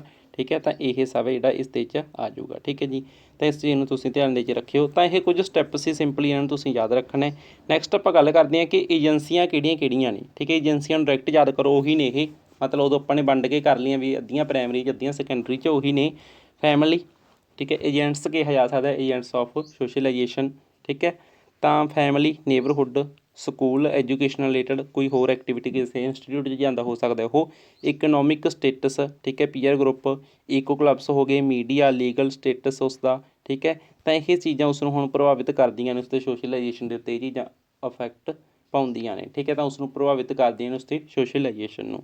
ਚੰਗਾ, ਇਹ ਚੀਜ਼ਾਂ ਚੰਗੀਆਂ ਮਿਲ ਗਈਆਂ ਤਾਂ ਉਸ ਦਾ ਸੋਸ਼ਲਾਈਜੇਸ਼ਨ ਚੰਗਾ ਹੋ ਜਾਊਗਾ, ਮਾੜੀਆਂ ਮਿਲ ਗਈਆਂ ਤਾਂ ਮਾੜਾ ਹੋ ਜਾਏਗਾ। ਤਾਂ ਇਸ ਤੋਂ ਬਾਅਦ ਜਿਹੜਾ ਸਮਾਜੀਕਰਨ ਉਸ 'ਤੇ ਆਪਾਂ ਕੁਝ ਮਤਲਬ ਤਰੀਕੇ ਸਮਝਣੇ ਨੇ। ਠੀਕ ਹੈ, ਤਾਂ ਇਸ ਦੇ ਵੇ ਕਿਹੜੇ ਕਿਹੜੇ ਹੋ ਸਕਦੇ ਨੇ। ਇੱਕ ਤਾਂ ਵੇ ਹੁੰਦਾ ਐਕਟਿਵ ਵੇ, ਇੱਕ ਹੁੰਦਾ ਪੈਸਿਵ ਵੇ। ਮਤਲਬ ਐਕਟਿਵਲੀ ਜਿੱਥੇ ਆਪਾਂ ਇਨਵੋਲਵ ਹਾਂ, ਮਤਲਬ ਜਿਵੇਂ ਹੁਣ ਪਰਿਵਾਰ ਦੇ ਵਿੱਚ ਆਪਾਂ ਐਕਟਿਵਲੀ ਇਨਵੋਲਵ ਹਾਂ, ਉੱਥੇ ਜੰਮੇ ਹਾਂ, ਉੱਥੇ ਪਲੇ ਹਾਂ। ਠੀਕ ਹੈ, ਆਪਾਂ ਐਕਟਿਵਲੀ ਉੱਥੇ ਕੀ ਆ, ਇਨਵੋਲਵ ਹਾਂ। ਸਕੂਲ ਦੇ ਵਿੱਚ ਐਕਟਿਵਲੀ ਇਨਵੋਲਵ ਹਾਂ। ਇਸ ਤੋਂ ਬਿਨਾਂ ਪੀਅਰ ਗਰੁੱਪ ਦੇ ਵਿੱਚ ਆਪਾਂ ਐਕਟਿਵਲੀ ਉੱਥੇ ਸ਼ਾਮਲ ਹਾਂ। ਠੀਕ ਹੈ, ਇਹ ਕਹਿ ਸਕਦੇ ਹਾਂ। ਅਤੇ ਇਸ ਤੋਂ ਬਿਨਾਂ ਲਾਇਬ੍ਰੇਰੀ, ਹਸਪਤਾਲ ਹੋਇਆ, ਤਾਂ ਇੱਥੇ ਆਪਾਂ ਕੀ ਹਾਂ ਜੀ, ਮਤਲਬ ਇੱਕ ਪਾਸੜ ਜਿਹਾ ਕੰਮ ਹੈ ਇੱਥੇ। ਮਤਲਬ ਆਪਾਂ ਜਾਂਦੇ ਹਾਂ, ਬਸ ਆਪਾਂ ਉੱਥੇ ਬਹਿ ਕੇ ਆਪਣਾ ਪੜ੍ਹ ਕੇ ਮੁੜ ਜਾਂਦੇ ਹਾਂ। ਠੀਕ ਹੈ, ਤਾਂ ਉੱਥੇ ਦੀਆਂ ਕੁਝ ਚੀਜ਼ਾਂ ਦਾ ਪ੍ਰਭਾਵ ਆਪਣੇ 'ਤੇ ਮਤਲਬ ਇਨਡਾਇਰੈਕਟ ਵੇ ਦੇ ਵਿੱਚ ਉੱਥੇ ਪੈ ਰਿਹਾ ਪ੍ਰਭਾਵ। ਵੀ ਆਪਾਂ ਨੇ ਦੇਖਿਆ ਉੱਥੇ ਬਹੁਤ ਸ਼ਾਂਤੀ ਸੀ, ਪੜ੍ਹਨ 'ਚ ਜੀਅ ਲੱਗਦਾ ਸੀ, ਵਾਤਾਵਰਨ ਸੀ, ਕਿਉਂਕਿ ਸਾਰੇ ਪੜ੍ਹ ਰਹੇ ਸੀ। ਤਾਂ ਆਪਾਂ ਚੀਜ਼ ਹੋ ਸਕਦਾ ਫਰੈਂਡ ਸਰਕਲ 'ਚ ਕਿਤੇ ਬੈਠੇ ਪੜ੍ਹ ਰਹੇ ਹਾਂ ਤਾਂ ਆਪਾਂ ਉੱਥੇ ਉਹ ਗੱਲ ਕਹਿ ਦਈਏ, ਯਾਰ ਮੈਂ ਲਾਇਬ੍ਰੇਰੀ 'ਚੋਂ ਇਹ ਗੱਲ ਸਿੱਖੀ ਸੀ, ਆਪਾਂ ਵੀ ਉਹੀ ਅਪਣਾਉਂਦੇ ਹਾਂ, ਸ਼ਾਂਤੀ ਰੱਖ ਕੇ ਪੜ੍ਹਦੇ ਹਾਂ। ਠੀਕ ਹੈ, ਇਸੇ ਤਰ੍ਹਾਂ ਆਪਾਂ ਹੋਸਪਿਟਲ ਦੇ ਵਿੱਚ ਜਾਂਦੇ ਹਾਂ, ਮਤਲਬ ਉੱਥੇ ਪਰਮਾਨੈਂਟ ਨਹੀਂ ਰਹਿੰਦੇ। ਠੀਕ ਹੈ, ਜਿਹੜਾ ਪੈਸੇ ਵੇ ਦੇ 'ਚ ਉਹ ਚੀਜ਼ਾਂ ਨਹੀਂ ਜਿੱਥੇ ਆਪਾਂ ਪਰਮਾਨੈਂਟ ਨਹੀਂ ਰਹਿੰਦੇ। ਸਕੂਲ ਦੇ ਵਿੱਚ ਤਾਂ ਪਰਮਾਨੈਂਟ ਹੀ ਰਹਿ ਗਏ, ਇੰਨੇ ਸਾਲ ਰਹਿ ਗਏ ਤਾਂ ਪਰਮਾਨੈਂਟ ਹੈ। ਹਸਪਤਾਲ ਦੇ ਵਿੱਚ ਆਪਾਂ ਇੰਨੇ ਸਾਲ ਥੋੜ੍ਹੀ ਰਹਾਂਗੇ, ਲਾਇਬ੍ਰੇਰੀ 'ਚ ਆਪਾਂ ਕਈ ਸਾਲ ਥੋੜ੍ਹੀ ਰਹਾਂਗੇ। ਲਾਇਬ੍ਰੇਰੀ ਮਤਲਬ ਇਹ ਸਕੂਲ ਵਾਲੀ ਨਹੀਂ, ਉਸ ਤੋਂ ਬਿਨਾਂ ਆਪਾਂ ਇੱਕ ਆਦਰ ਕਹਿ ਸਕਦੇ ਹਾਂ, ਜਿਵੇਂ ਵਿਲੇਜ ਪੱਧਰ 'ਤੇ, ਕੋਈ ਸ਼ਹਿਰ ਪੱਧਰ 'ਤੇ, ਜਿੱਥੇ ਆਪਾਂ ਵੀ ਅੱਧਾ ਘੰਟਾ 15 ਮਿੰਟ ਘੰਟਾ ਲਗਾਉਣ ਲਈ ਵਗ ਗਏ। ਠੀਕ ਹੈ, ਇਸ ਤੋਂ ਬਿਨਾਂ ਸਕੂਲ ਦੇ ਵਿੱਚ ਤਾਂ ਆਪਣੀ ਜ਼ਿੰਦਗੀ ਦੇ ਇੰਨੇ ਸਾਲ ਲੰਘਦੇ ਨੇ ਅਤੇ 6-6 7 ਘੰਟੇ ਉੱਥੇ ਰਹਿੰਦੇ ਹਾਂ ਤਾਂ ਪੱਕੇ ਐਕਟਿਵ ਵੇ ਹੋ ਗਿਆ। ਇਸੇ ਤਰ੍ਹਾਂ ਪੀਅਰ ਗਰੁੱਪ ਦੇ ਵਿੱਚ, ਠੀਕ ਹੈ, ਫੈਮਿਲੀ ਦੇ ਵਿੱਚ, ਤਾਂ ਇਹ ਚੀਜ਼ਾਂ ਨੇ ਜਿਹੜੀਆਂ ਐਕਟਿਵ ਵੇ ਨੇ, ਇਹ ਨੇ ਪੈਸਿਵ ਵੇ। ਠੀਕ ਹੈ ਜੀ, ਤਾਂ ਇਸ ਤਰੀਕੇ ਨਾਲ ਇਹ ਇੱਕ ਗੱਲ ਅਸੀਂ ਆਪਾਂ ਡਿਸਕਸ ਕਰ ਲਈ ਹੈ। ਨੈਕਸਟ ਆਪਾਂ ਗੱਲ ਡਿਸਕਸ ਕਰਦੇ ਹਾਂ ਕਿ ਕੁਝ ਟਰਮਾਂ ਨੇ, ਇਹਨਾਂ ਟਰਮਾਂ ਨੂੰ ਸਮਝਣਾ ਮੋਸਟ ਇੰਪੋਰਟੈਂਟ ਹੈ। ਜਿਵੇਂ ਕਿ ਐਂਟੀਸਪੇਟਰੀ ਸੋਸ਼ਲਾਈਜੇਸ਼ਨ, ਕਿਸੇ ਖਾਸ ਉਦੇਸ਼ ਲਈ ਉਸ ਤਰ੍ਹਾਂ ਦਾ ਵਰਤਾਓ ਕਰਨਾ। ਮੰਨ ਕੇ ਚੱਲੋ ਤੁਸੀਂ ਇਹ ਦੇਖਿਆ ਵੀ ਤੁਹਾਡੇ ਸਕੂਲ ਦੇ ਵਿੱਚ 2 ਗਰੁੱਪ ਬਣੇ ਹੋਏ ਨੇ। ਇੱਕ ਗਰੁੱਪ ਜਿਸ ਨੂੰ ਟੀਚਰ ਬਹੁਤ ਵਧੀਆ ਸਮਝਦੇ ਨੇ, ਇੱਕ ਗਰੁੱਪ ਉਹ ਜਿਹਨੂੰ ਟੀਚਰ ਬਹੁਤ ਬੇਕਾਰ ਸਮਝਦੇ ਨੇ। ਟੀਚਰ, ਉਸ ਦੇ ਕਲਾਸਮੇਟ ਸਾਰੇ ਬੇਕਾਰ ਸਮਝਦੇ ਨੇ। ਤਾਂ ਤੁਸੀਂ ਚਾਹੁੰਦੇ ਹੋ, ਤੁਸੀਂ ਨਵੇਂ ਉੱਥੇ ਉਸ ਸਕੂਲ 'ਚ ਜੁਆਇਨ ਕੀਤਾ, ਮਤਲਬ ਐਜ ਏ ਸਟੂਡੈਂਟ ਕਹਿ ਰਹੇ ਹਾਂ ਵੀ ਤੁਸੀਂ ਇੱਕ ਸਟੂਡੈਂਟ ਦੇ ਰੂਪ ਵਿੱਚ ਉੱਥੇ ਗਏ, ਤਾਂ ਤੁਸੀਂ ਸੋਚੋਗੇ, ਜੇ ਤੁਸੀਂ ਸੋਚਿਆ ਯਾਰ ਉਹ ਬਦਮਾਸ਼ ਹੈ, ਜਿਹੜਾ ਗਰੁੱਪ ਬਦਮਾਸ਼ਾਂ ਦਾ ਗਰੁੱਪ ਹੈ, ਉਹਦੇ ਨਾਲ ਰਲੀਏ ਯਾਰ, ਧੱਕ ਬਹੁਤ ਹੈ ਉਹਨਾਂ ਦੀ, ਤਾਂ ਤੁਸੀਂ ਉਸ ਤਰ੍ਹਾਂ ਦਾ ਬਿਹੇਵੀਅਰ ਕਰੋਗੇ। ਤੁਸੀਂ ਜਾਣ ਕੇ ਕੋਈ ਸ਼ਰਾਰਤ ਕਰੋਗੇ ਵੀ ਉਹ ਤੁਹਾਨੂੰ ਉਹਨਾਂ ਦਾ ਧਿਆਨ ਖਿੱਚੋਗੇ ਤੁਸੀਂ। ਕਿਉਂਕਿ ਤੁਸੀਂ ਉਹਨਾਂ 'ਚ ਕੀ ਕਰਨਾ, ਹੁਣ ਪਾਰਟੀਸਪੇਟ ਕਰਨਾ, ਉਹਨਾਂ 'ਚ ਸ਼ਾਮਲ ਹੋਣਾ, ਤਾਂ ਤੁਸੀਂ ਉਸ ਤਰ੍ਹਾਂ ਦਾ ਬਿਹੇਵੀਅਰ ਕਰੋਗੇ। ਜੇਕਰ ਤੁਸੀਂ ਚਾਹੁੰਦੇ ਹੋ ਵੀ ਮੈਂ ਤਾਂ ਜਿਹੜਾ ਚੰਗਾ ਗਰੁੱਪ ਹੈ, ਪੋਜ਼ੀਟਿਵ ਰਹਿੰਦਾ, ਉਹਦੇ ਨਾਲ ਕੀ ਕਰਾਂ, ਉਹਨਾਂ 'ਚ ਜੁੜਾਂ ਜਾ ਕੇ, ਤਾਂ ਤੁਸੀਂ ਕੀ ਕਰੋਗੇ, ਚੰਗਾ ਵਰਤਾਵ ਕਰਨ ਦੀ ਕੋਸ਼ਿਸ਼ ਕਰੋਗੇ, ਕੰਮ ਸਕੂਲ ਦਾ ਪੂਰਾ ਕਰਕੇ ਲੈ ਕੇ ਜਾਓਗੇ, ਸਿਆਣੇ ਬੱਚੇ ਬਣਨ ਦੀ ਕੋਸ਼ਿਸ਼ ਕਰੋਗੇ 2 ਕੁ ਦਿਨ। ਫਿਰ ਉਹ ਗਰੁੱਪ ਵਾਲੇ ਦੇਖਣਗੇ ਯਾਰ ਇਹ ਜਿਹੜਾ ਨਵਾਂ ਬੱਚਾ ਹੈ ਇਹ ਵੀ ਆਪਣੇ ਵਰਗਾ, ਵੀ ਆਪਾਂ ਇਹਨੂੰ ਸ਼ਾਮਲ ਹੀ ਕਰ ਲੈਂਦੇ ਹਾਂ। ਤਾਂ ਇਸ ਤਰੀਕੇ ਨਾਲ ਆਪਾਂ ਕੁਝ ਖਾਸ ਵਰਤਾਵ ਕਰਦੇ ਹਾਂ ਕਿਸੇ ਇੱਕ ਟਾਰਗੇਟ ਨੂੰ, ਇੱਕ ਉਦੇਸ਼ ਨੂੰ ਪੂਰਾ ਕਰਨ ਦੇ ਲਈ। ਠੀਕ ਹੈ ਜੀ, ਤਾਂ ਇਸ ਤਰੀਕੇ ਨਾਲ ਇਹ ਐਂਟੀਸਪੇਟਰੀ ਸੋਸ਼ਲਾਈਜੇਸ਼ਨ ਹੈ। ਤਾਂ ਇਹ ਸੁਸਾਇਟੀ ਦੇ ਵਿੱਚ ਵੀ ਆਪਾਂ ਇੱਦਾਂ ਕਹਿ ਸਕਦੇ ਹਾਂ ਵੀ ਤੁਸੀਂ ਕਿਤੇ ਸ਼ਿਫਟ ਹੋ ਗਏ, ਨਵੇਂ ਸਮਾਜ ਦੇ ਵਿੱਚ ਚਲੇ ਗਏ, ਤਾਂ ਤੁਸੀਂ ਦੇਖੋਗੇ ਯਾਰ ਇੱਥੇ ਇਹਨਾਂ ਦਾ ਇਹ ਕਲਚਰ ਦੀ ਇਹ ਚੀਜ਼ ਮੈਨੂੰ ਬਹੁਤ ਘੈਂਟ ਲੱਗੀ, ਤੁਸੀਂ ਉਹ ਚੀਜ਼ ਨੂੰ ਅਪਣਾਉਣ ਦੀ ਕੋਸ਼ਿਸ਼ ਕਰੋਗੇ, ਉਹ ਐਂਟੀਸਪੇਟਰੀ ਸੋਸ਼ਲਾਈਜੇਸ਼ਨ ਹੈ। ਇੱਕ ਹੁੰਦਾ ਪੁਨਰ ਸਮਾਜੀਕਰਨ, ਯਾਨੀ ਕਿ ਰੀਸੋਸ਼ਲਾਈਜੇਸ਼ਨ। ਇਹ ਉਦੋਂ ਵਾਪਰਦਾ ਜਦੋਂ ਹੁਣ ਆਪਾਂ ਇੱਕ ਸਮਾਜ ਤੋਂ ਦੂਸਰੇ ਸਮਾਜ ਦੇ ਵਿੱਚ ਸ਼ਿਫਟ ਹੋ ਗਏ। ਹੋ ਸਕਦਾ ਜਿੱਥੇ ਆਪਾਂ ਪਹਿਲਾਂ ਰਹਿੰਦੇ ਸੀ ਉਹ ਸਮਾਜ ਦੇ ਲੋਕ ਧਾਰਮਿਕ ਪ੍ਰਵਿਰਤੀਆਂ ਵਾਲੇ ਹੈਗੇ ਸੀ, ਸਵੇਰੇ ਸ਼ਾਮ ਉਹ ਕਿਸੇ ਮੰਦਰ ਗੁਰੂ ਘਰ ਜਾਂਦੇ ਸੀ, ਉਹਨਾਂ ਦੀ ਧਾਰਮਿਕਤਾ ਬਰਕਰਾਰ ਸੀ। ਉਸ ਤੋਂ ਬਾਅਦ ਆਪਾਂ ਹੋਰ ਸੁਸਾਇਟੀ ਦੇ ਵਿੱਚ ਸ਼ਿਫਟ ਹੋ ਗਏ, ਉੱਥੇ ਦੇ ਲੋਕਾਂ ਨੂੰ ਪਤਾ ਹੀ ਨਹੀਂ ਕਿਤੇ ਵੀ ਕਿ ਧਾਰਮਿਕ ਐਕਟੀਵਿਟੀ ਸ਼ਾਮਲ ਹੋਣ ਦਾ, ਮਤਲਬ ਉਹਨਾਂ ਦਾ ਕੁਛ ਹੋਰ ਤਰ੍ਹਾਂ ਸੁਭਾਅ ਸੀ। ਤਾਂ ਆਪਣਾ ਵੀ ਹੁਣ ਉਸੇ ਤਰ੍ਹਾਂ ਦਾ ਸੁਭਾਅ ਹੋ ਗਿਆ ਵੀ ਆਪਾਂ ਨੇ ਕਿਹਾ ਯਾਰ ਛੱਡ ਪਰਾਂ, ਆਪਾਂ ਨੇ ਵੀ ਕੀ ਕਰਨਾ ਜਾ ਕੇ, ਤਾਂ ਆਪਾਂ ਉਸੇ ਤਰ੍ਹਾਂ ਦੇ ਹੋ ਗਏ। ਅਤੇ ਆਪਣਾ ਕੀ ਹੋ ਗਿਆ, ਹੁਣ ਸਮਾਜਿਕ ਜਿਹੜਾ ਆਪਣਾ ਵਰਤਾਵ ਸੀ ਉਹ ਚੇਂਜ ਹੋ ਗਿਆ, ਬਦਲ ਗਿਆ। ਪਹਿਲਾਂ ਕੁਛ ਹੋਰ ਤਰ੍ਹਾਂ ਦਾ ਸੀ ਆਪਣਾ ਸਮਾਜੀਕਰਨ, ਹੁਣ ਉਹ ਸਮਾਜੀਕਰਨ ਬਦਲ ਗਿਆ। ਠੀਕ ਹੈ, ਤਾਂ ਉਸ ਦੇ ਵਿੱਚ ਬਦਲਾਅ ਆ ਜਾਣਾ, ਦੁਬਾਰਾ ਸਮਾਜੀਕਰਨ ਹੋ ਜਾਣਾ, ਸਮਾਜ ਦੇ ਬਦਲਣ ਕਾਰਨ ਨਵਾਂ ਵਿਵਹਾਰ ਅਪਣਾਉਣਾ। ਤਾਂ ਆਪਾਂ ਨੇ ਉਸ ਤਰ੍ਹਾਂ ਦਾ ਵਿਵਹਾਰ ਜਿਹੜਾ ਉਹ ਅਪਣਾ ਲਿਆ ਪੱਕੇ ਤੌਰ 'ਤੇ, ਹੈ ਨਾ। ਮਤਲਬ ਪਹਿਲਾਂ ਸੀ ਜਿਹੜਾ, ਹੁਣ ਉਹ ਪੱਕੇ ਤੌਰ 'ਤੇ ਬਦਲ ਲਿਆ। ਠੀਕ ਹੈ, ਉਹ ਰੀਸੋਸ਼ਲਾਈਜੇਸ਼ਨ ਹੈ। ਅਤੇ ਇਹਦੀ ਇੱਕ ਐਗਜ਼ਾਮਪਲ ਇਹ ਵੀ ਹੋ ਸਕਦੀ ਹੈ, ਇੱਕ ਲੜਕੀ ਵਿਆਹ ਤੋਂ ਬਾਅਦ ਆਪਣੇ ਸਹੁਰੇ ਘਰ ਚਲੀ ਜਾਂਦੀ ਹੈ। ਮਤਲਬ ਇੱਕ ਸਟੀਰੀਓਟਾਈਪ ਹੈ, ਜਾਂ ਤਾਂ ਲੜਕਾ ਵੀ ਸਕਦਾ ਸੀ। ਠੀਕ ਹੈ, ਤਾਂ ਮਤਲਬ ਚਲੀ ਜਾਂਦੀ ਹੈ। ਹੋ ਸਕਦਾ ਵੀ ਉਸ 'ਤੇ ਪੇਕੇ ਜਿਸ ਤਰ੍ਹਾਂ ਦੀਆਂ ਕਹਿ ਸਕਦੇ ਹਾਂ ਰੀਤ ਰਿਵਾਜ ਜਿਹੜੇ ਪੇਕੇ ਸੀ ਉਹ ਸਹੁਰੇ ਘਰ ਨਾ ਹੋਣ, ਤਾਂ ਉਹ ਹੁਣ ਉਹਨਾਂ ਰਿਵਾਜ਼ਾਂ ਨੂੰ ਛੱਡ ਦਊਗੀ ਅਤੇ ਨਵੇਂ ਰਿਵਾਜ਼ ਅਪਣਾ ਲਵੇਗੀ। ਠੀਕ ਹੈ, ਤਾਂ ਇਸ ਤਰੀਕੇ ਨਾਲ ਉਹ ਕੀ ਹੋ ਜਾਊਗਾ, ਉਸਦਾ ਸਮਾਜੀਕਰਨ ਦੁਬਾਰਾ ਹੋ ਜਾਊਗਾ, ਜਿਸ ਨੂੰ ਅਸੀਂ ਪੁਨਰ ਸਮਾਜੀਕਰਨ ਯਾਨੀ ਕਿ ਰੀਸੋਸ਼ਲਾਈਜੇਸ਼ਨ ਕਹਾਂਗੇ। ਇਹ ਇੱਕ ਕੁਐਸਚਨ ਹੈ ਜੀ ਜੋ PSTET 2013 ਦੇ ਵਿੱਚ ਪੁੱਛਿਆ ਜਾ ਚੁੱਕਿਆ ਹੈ। ਤਾਂ ਆਪਾਂ ਡਿਸਕਸ ਕਰਦੇ ਹਾਂ ਇਹਦੇ ਵਿੱਚ ਕੀ ਗੱਲ ਕਰ ਰਹੇ ਨੇ। ਇਹ ਇੱਕ ਨਵੀਂ ਟਰਮ ਇੱਥੇ ਤੋਂ ਆਪਾਂ ਨੂੰ ਸਿੱਖਣ ਨੂੰ ਮਿਲੂਗੀ। Children have more knowledge of uses of phone than their parents, so now parents depend on their children to use new mobile phone. ਮਤਲਬ ਜਿਹੜੇ ਬੱਚੇ ਨੇ ਉਹ ਮੋਬਾਈਲ ਨੂੰ ਵਰਤਣ ਦੀ ਜ਼ਿਆਦਾ ਨੌਲੇਜ ਰੱਖਦੇ ਨੇ। ਠੀਕ ਹੈ, ਅਤੇ ਕਿਉਂਕਿ ਉਹ ਉਹਨਾਂ 'ਚ ਕਰਿਓਸਿਟੀ ਸੀ, ਉਹ ਛੇਤੀ ਸਿੱਖ ਗਏ ਨਾ ਮੋਬਾਈਲ ਨੂੰ ਵਰਤਣਾ, ਮਤਲਬ ਟੈਕਨੋਲੋਜੀ ਨੂੰ ਛੇਤੀ ਪਕੜ ਗਏ ਉਹ। ਅਤੇ ਹੁਣ ਜਿਹੜੇ ਉਹਨਾਂ ਦੇ ਪੇਰੈਂਟਸ ਨੇ ਜਦੋਂ ਨਵਾਂ ਫੋਨ ਲੈ ਕੇ ਆਏ ਤਾਂ ਉਹ ਡਿਪੈਂਡ ਨੇ ਆਪਦੇ ਮਤਲਬ ਬੱਚਿਆਂ 'ਤੇ, ਵੀ ਬੱਚਿਆਂ ਤੋਂ ਫੋਨ ਲਗਵਾਵਾਂਗੇ, ਉਹਨਾਂ ਤੋਂ ਹੀ ਐਪ ਇੰਸਟਾਲ ਕਰਵਾਵਾਂਗੇ। ਇਹ ਫੋਨ 'ਚ ਕਈ ਵਾਰ ਫੋਨ ਸਾਈਲੈਂਟ ਹੋ ਜਾਏ, ਉਹ ਕਹਿਣਗੇ ਯਾਰ ਇਹਦੀ ਬੈਲ ਨਹੀਂ ਵੱਜਦੀ, ਬੱਚੇ ਕੋਲ ਜਾਣਗੇ ਵੀ ਇਹ ਕਰੀ ਲੋਟ।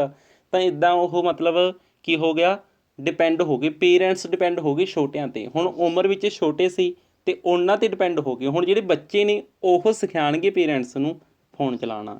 ਤਾਂ ਇਸ ਸਿਚੁਏਸ਼ਨ ਨੂੰ ਅਸੀਂ ਕੀ ਆਖਾਂਗੇ, ਬੈਕਵਰਡ ਸੋਸ਼ਲਾਈਜੇਸ਼ਨ ਆਖ ਦੇਵਾਂਗੇ। ਸਿੰਪਲ ਜੀ ਗੱਲ ਹੈ, ਜਦੋਂ ਪੇਰੈਂਟਸ ਬੱਚਿਆਂ ਨੂੰ ਸਿਖਾ ਰਹੇ ਨੇ ਤਾਂ ਇੱਕ ਆਮ ਗੱਲ ਹੈ, ਮਤਲਬ ਕਿ ਜਿਹੜੀ ਫਾਰਵਰਡ ਪੀੜ੍ਹੀ ਸੀ ਉਹ ਪਿਛਲਿਆਂ ਨੂੰ ਸਿਖਾ ਰਹੀ ਹੈ, ਤਾਂ ਇਹ ਤਾਂ ਫਾਰਵਰਡ ਸੀ। ਪਰ ਹੁਣ ਕੀ ਹੋ ਗਿਆ ਵੀ ਜਿਹੜੇ ਛੋਟੇ ਨੇ ਉਮਰ 'ਚ ਉਹ ਵੱਡਿਆਂ ਨੂੰ ਸਿਖਾ ਰਹੇ ਨੇ, ਤਾਂ ਇਹ ਕੀ ਹੋ ਗਿਆ, ਬੈਕਵਰਡ ਸੋਸ਼ਲਾਈਜੇਸ਼ਨ ਹੋ ਗਿਆ। ਤਾਂ ਇਸ ਤਰੀਕੇ ਨਾਲ ਆਪਾਂ ਕੀ ਕਹਿ ਸਕਦੇ ਹਾਂ ਕਿ ਸੋਸ਼ਲਾਈਜੇਸ਼ਨ ਤਾਂ ਹੋ ਰਹੀ ਹੈ, ਮਤਲਬ ਕਿ ਹੁਣ ਪੇਰੈਂਟਸ ਦੇ ਵਿਵਹਾਰ ਦੇ ਵਿੱਚ ਵੀ ਪਰਿਵਰਤਨ ਆਊਗਾ, ਉਹ ਵੀ ਨਵੀਆਂ ਕਦਰਾਂ ਕੀਮਤਾਂ ਅਪਣਾਉਣਗੇ। ਜਿਵੇਂ ਉਹਨਾਂ ਦੇ ਬੱਚੇ ਫੋਨ ਲਗਾਉਂਦੇ ਨੇ, ਮਤਲਬ YouTube ਦੇਖਦੇ ਨੇ। ਠੀਕ ਹੈ, ਮਤਲਬ ਅਲੱਗ ਅਲੱਗ ਐਪਸ ਯੂਜ਼ ਕਰਦੇ ਨੇ ਉਹਨਾਂ ਦੇ ਬੱਚੇ, ਤਾਂ ਹੁਣ ਪੇਰੈਂਟਸ ਵੀ ਉਹਨਾਂ ਦੇ ਮਗਰ ਲੱਗ ਕੇ ਉਵੇਂ ਯੂਜ਼ ਕਰਨਾ ਸਿੱਖ ਜਾਣਗੇ, ਤਾਂ ਉਹਨਾਂ ਦੀਆਂ ਕਦਰਾਂ ਉਹੀ ਰੂਲ ਅਪਣਾ ਲੈਣਗੇ। ਤਾਂ ਇਹ ਵੀ ਸੋਸ਼ਲਾਈਜੇਸ਼ਨ ਹੈ, ਪਰ ਇਹਨੂੰ ਆਪਾਂ ਬੈਕਵਰਡ ਸੋਸ਼ਲਾਈਜੇਸ਼ਨ ਆਖਾਂਗੇ। ਨੈਕਸਟ ਆਪਾਂ ਗੱਲ ਕਰਦੇ ਹਾਂ as a social agent who is taking the role of family.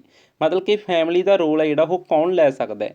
ਤਾਂ ਇਹਦੇ 'ਚ ਸਿੰਪਲ ਜੀ ਗੱਲ ਹੈ, ਐਜ ਏ ਸੋਸ਼ਲ ਏਜੰਟ ਜਿਹੜੇ ਆਪਾਂ ਸੋਸ਼ਲ ਏਜੰਟ ਪੜ੍ਹੇ ਸੀ ਉਹਨਾਂ ਦੇ 'ਚੋਂ ਪੀਅਰ ਗਰੁੱਪ ਹੈ ਜਿਹੜਾ ਉਹ ਫੈਮਿਲੀ ਦਾ ਰੋਲ ਲੈ ਸਕਦਾ ਹੈ, ਵੀ ਨਿਭਾ ਸਕਦਾ ਕਿਤੇ ਨਾ ਕਿਤੇ। ਇਹਦੀ ਮੈਂ ਇੱਕ ਉਦਾਹਰਨ ਇਹ ਦੇਣੀ ਚਾਹੁੰਦਾ, ਜਦੋਂ ਬੱਚਾ ਛੋਟਾ ਹੈ ਹਾਲੇ, ਮਤਲਬ ਚਾਈਲਡਹੁੱਡ ਦੇ ਵਿੱਚ ਹੈ। ਠੀਕ ਹੈ, ਚਾਈਲਡਹੁੱਡ ਦੇ ਵਿੱਚ ਕਹਿ ਲਓ ਜਾਂ ਫਿਰ ਇਨਫੈਂਸੀ ਦੀ ਸਟੇਜ 'ਚ ਕਹਿ ਲਓ, ਉਸ ਨੂੰ ਕੋਈ ਸਮੱਸਿਆ ਆਉਂਦੀ ਹੈ ਤਾਂ ਉਹ ਸਭ ਤੋਂ ਪਹਿਲਾਂ ਆਪਣੀ ਫੈਮਿਲੀ ਨੂੰ ਦੱਸਦਾ ਹੈ, ਕਿਉਂਕਿ ਹਾਲੇ ਉਹ ਨਿਆਣਾ ਹੈ। ਠੀਕ ਹੈ, ਉਸ ਤੋਂ ਬਾਅਦ ਉਹ ਥੋੜ੍ਹਾ ਜਿਹਾ ਮਚਿਓਰ ਵੀ ਨਹੀਂ ਕਹਿ ਸਕਦੇ, ਹਾਲੇ ਅਡੋਲਸੈਂਸ ਏਜ 'ਚ ਆਪਾਂ ਨੂੰ ਕਹਿ ਲਓ ਵੀ ਚਲਾ ਗਿਆ, ਜਾਂ ਕਹਿ ਲਓ ਵੀ 10 ਕੁ 11 12 ਕੁ ਸਾਲ ਦੀ ਉਮਰ ਦਾ ਹਾਲੇ, ਹੈ ਨਾ। ਮਤਲਬ ਲੇਟਰ ਚਾਈਲਡਹੁੱਡ ਜਾਂ ਕਹਿ ਲਓ ਅਡੋਲਸੈਂਸ 'ਚ ਹੈ। ਹੁਣ ਉਹ ਕੁਝ ਅਜਿਹੀਆਂ ਹਰਕਤਾਂ ਕਰੂਗਾ ਵੀ ਉਹ ਆਪਦੇ ਪੇਰੈਂਟਸ ਨੂੰ ਨਹੀਂ ਦੱਸਦਾ, ਜਾਂ ਕਿ ਉਹ ਆਪਦੇ ਦੋਸਤਾਂ ਨੂੰ ਪਹਿਲਾਂ ਦੱਸੂਗਾ। ਤਾਂ ਇਸ ਤਰੀਕੇ ਨਾਲ ਪੀਅਰ ਗਰੁੱਪ ਕੀ ਹੈ, ਉਹ ਕਿਤੇ ਨਾ ਕਿਤੇ ਕੁਝ ਕੁ % ਫੈਮਿਲੀ ਦਾ ਰੋਲ ਹੈ ਜਿਹੜਾ ਉਹ ਲੈ ਸਕਦਾ। ਠੀਕ ਹੈ, ਇਹ ਆਪਾਂ ਨੇ ਇਹਦੇ 'ਚ ਗੱਲ ਸਮਝਣੀ ਸੀ। ਨੈਕਸਟ ਆਪਾਂ ਗੱਲ ਕਰਦੇ ਹਾਂ ਡੈਸ਼ ਇਜ਼ ਦਾ, ਇਹ ਸੀਟੈਟ ਦਾ ਕੁਐਸਚਨ ਹੈਗਾ। Dash is the process through which a human infant begins to acquire the necessary skills to perform a functioning member of society.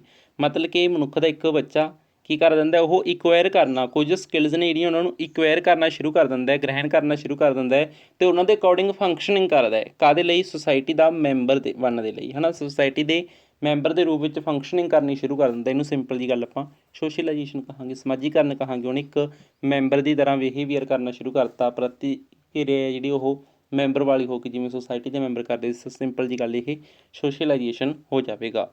Which of following are the secondary agent of socialization. ਹੁਣ ਦੇਖੋ secondary agents ਇਹਨਾਂ ਨੇ ਪੁੱਛੇ ਨੇ, ਤਾਂ ਤੁਹਾਨੂੰ ਇਹ diagram ਦੇ ਵਿੱਚ ਆਪਾਂ ਨੇ ਕੀ ਦਿਖਾਇਆ ਸੀ ਵੀ ਸੈਕੰਡਰੀ ਫਾਈਂਡ ਕਰਨ ਵੇਲੇ ਇੱਕ ਚੀਜ਼ ਦਾ ਤੁਸੀਂ ਖਾਸ ਧਿਆਨ ਰੱਖੋਗੇ, ਕਿਹੜਾ ਵੀ ਇਹ ਸਾਰੇ ਆ ਸਕਦੇ ਨੇ। ਠੀਕ ਹੈ, ਸੈਕੰਡਰੀ ਦੇ ਵਿੱਚ ਹੁਣ ਇਹਦੀ ਆਪਾਂ ਨੂੰ ਦੇਖਣਾ ਪਊਗਾ ਵੀ ਲੋੜ ਪਈ ਤਾਂ ਵਿੱਚ ਸ਼ਾਮਲ ਕਰ ਲਾਂਗੇ, ਨਹੀਂ ਕਰਨਾ ਨਹੀਂ।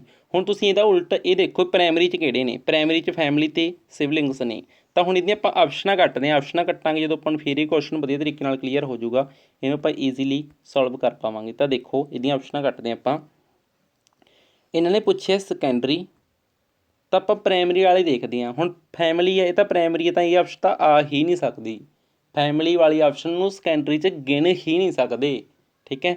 ਸਕੂਲ ਅਤੇ ਨੇਬਰਹੁੱਡ ਚਲੋ ਦੇਖਦੇ ਹਾਂ ਹਾਲੀ, ਇਹਦੇ 'ਚ ਫੈਮਿਲੀ ਤਾਂ ਨਹੀਂ ਆਈ, ਕੱਟ ਤਾਂ ਸਕਦੇ ਨਹੀਂ। ਇਹਦੇ 'ਚ school and intermediate family member, ਲਓ ਫੈਮਿਲੀ ਮੈਂਬਰ, ਇਹ ਆਪਸ਼ਨ ਵੀ ਕੱਟ ਗਈ। ਅਗਲੇ ਜੇ ਫੇਰ ਫੈਮਿਲੀ ਪੇ ਹੈ, ਇਹ ਆਪਸ਼ਨ ਵੀ ਕੱਟ ਗਈ। ਹੁਣ ਦੇਖੋ ਰਿਲੇਟਿਵ ਵਗੈਰਾ ਇਹ ਚੀਜ਼ਾਂ ਕਹਿ ਕੇ ਉਲਝਾ ਰੱਖਿਆ ਹੈ ਨਾ, ਉਲਝਾ ਰੱਖਿਆ, ਪਰ ਤੁਸੀਂ ਫੈਮਿਲੀ ਦੇਖੋ, ਫੈਮਿਲੀ ਮੈਂਬਰ ਦੇਖੋ। ਤਾਂ ਇਸ ਤਰੀਕੇ ਨਾਲ ਆਪਾਂ ਨੇ ਪ੍ਰਾਇਮਰੀ ਵਾਲੀਆਂ ਸਾਰੀਆਂ ਆਪਸ਼ਨਾਂ ਕੱਟਤੀਆਂ, ਤਾਂ ਆਪਣੇ ਕੋਲ ਇੱਕੋ ਆਪਸ਼ਨ ਬਚਦੀ ਹੈ ਸਕੂਲ ਐਂਡ ਨੇਬਰਹੁੱਡ। ਤਾਂ ਇਸ ਤਰੀਕੇ ਨਾਲ ਪੀਐਸਟੈਟ ਵਾਲਿਆਂ ਨੇ ਕੁਐਸਚਨ ਪੁੱਛਿਆ ਸੀ। ਤਾਂ ਹੁਣ ਤੁਸੀਂ ਦੇਖੋ ਮੈਂ ਤੁਹਾਨੂੰ ਇਹ ਜਿਹੜਾ ਨੇਬਰਹੁੱਡ ਹੈਗਾ ਇਹਨੂੰ, ਹੁਣ ਤੁਸੀਂ ਇੱਥੇ ਤੋਂ ਇਹ ਵੀ ਨਾ ਰੱਟਾ ਲਾ ਲਿਓ ਵੀ ਇਹਨੂੰ ਸੈਕੰਡਰੀ 'ਚ ਗਿਣਨਾ ਨੇਬਰਹੁੱਡ ਨੂੰ, ਨਾ ਨਾ ਨਾ, ਮੈਂ ਤਾਂ ਹੀ ਤੁਹਾਨੂੰ ਉਹ ਚੀਜ਼ ਉਹ ਦਿਖਾਈ ਸੀ ਸਰਕਲ ਵਾਲੀ ਵੀ ਤੁਸੀਂ ਸਮਝੋ। ਹੋ ਸਕਦਾ ਇੱਥੇ ਇਹਨਾਂ ਨੇ ਪ੍ਰਾਇਮਰੀ ਪੁੱਛਿਆ ਹੁੰਦਾ, ਦੇਖਿਓ ਇੰਟਰਸਟਿੰਗ ਚੀਜ਼ ਬਣੂਗੀ। ਇਹਨਾਂ ਨੇ ਪ੍ਰਾਇਮਰੀ ਪੁੱਛਿਆ ਹੁੰਦਾ,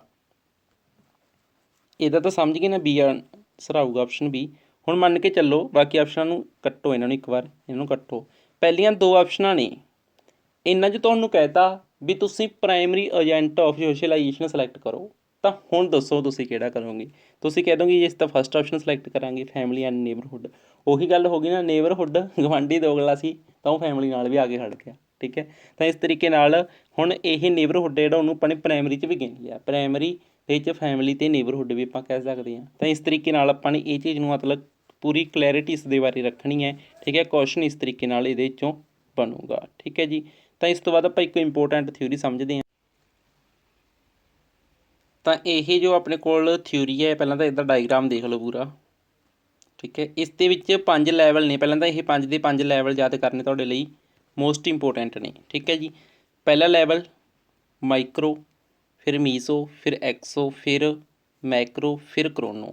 ਤਾਂ ਇਹਨੂੰ ਇੱਦਾਂ ਯਾਦ ਕਰੋ ਤੁਸੀਂ, ਮਤਲਬ ਪਹਿਲਾਂ ਬੱਚੇ ਦਾ ਘੇਰਾ ਛੋਟਾ ਹੈ, ਠੀਕ ਹੈ, ਪਹਿਲਾਂ ਬੱਚੇ ਦਾ ਘੇਰਾ ਛੋਟਾ ਹੈ।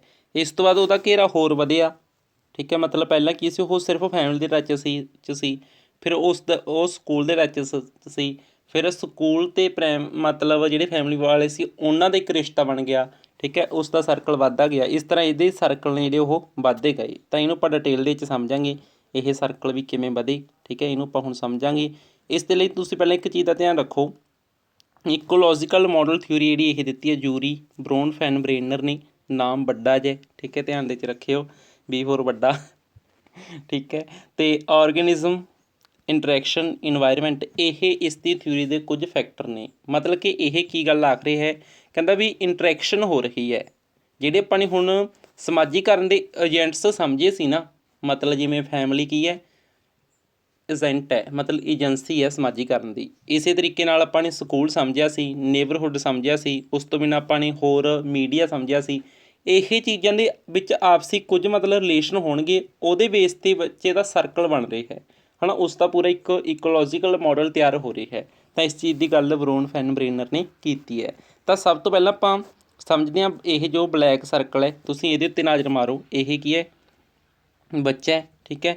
ਇਹਨੇ ਜਨਮ ਲੈ ਲਿਆ, ਤਾਂ ਇਸ ਦਾ ਸਰਕਲ ਐਡਾ ਹੋ ਗਿਆ, ਇਹ ਜਿਹੜਾ ਬਲੈਕ ਕਲਰ ਵਾਲਾ ਹੈ, ਠੀਕ ਹੈ, ਇਹ ਇਸ ਦਾ ਸਰਕਲ ਹੈ।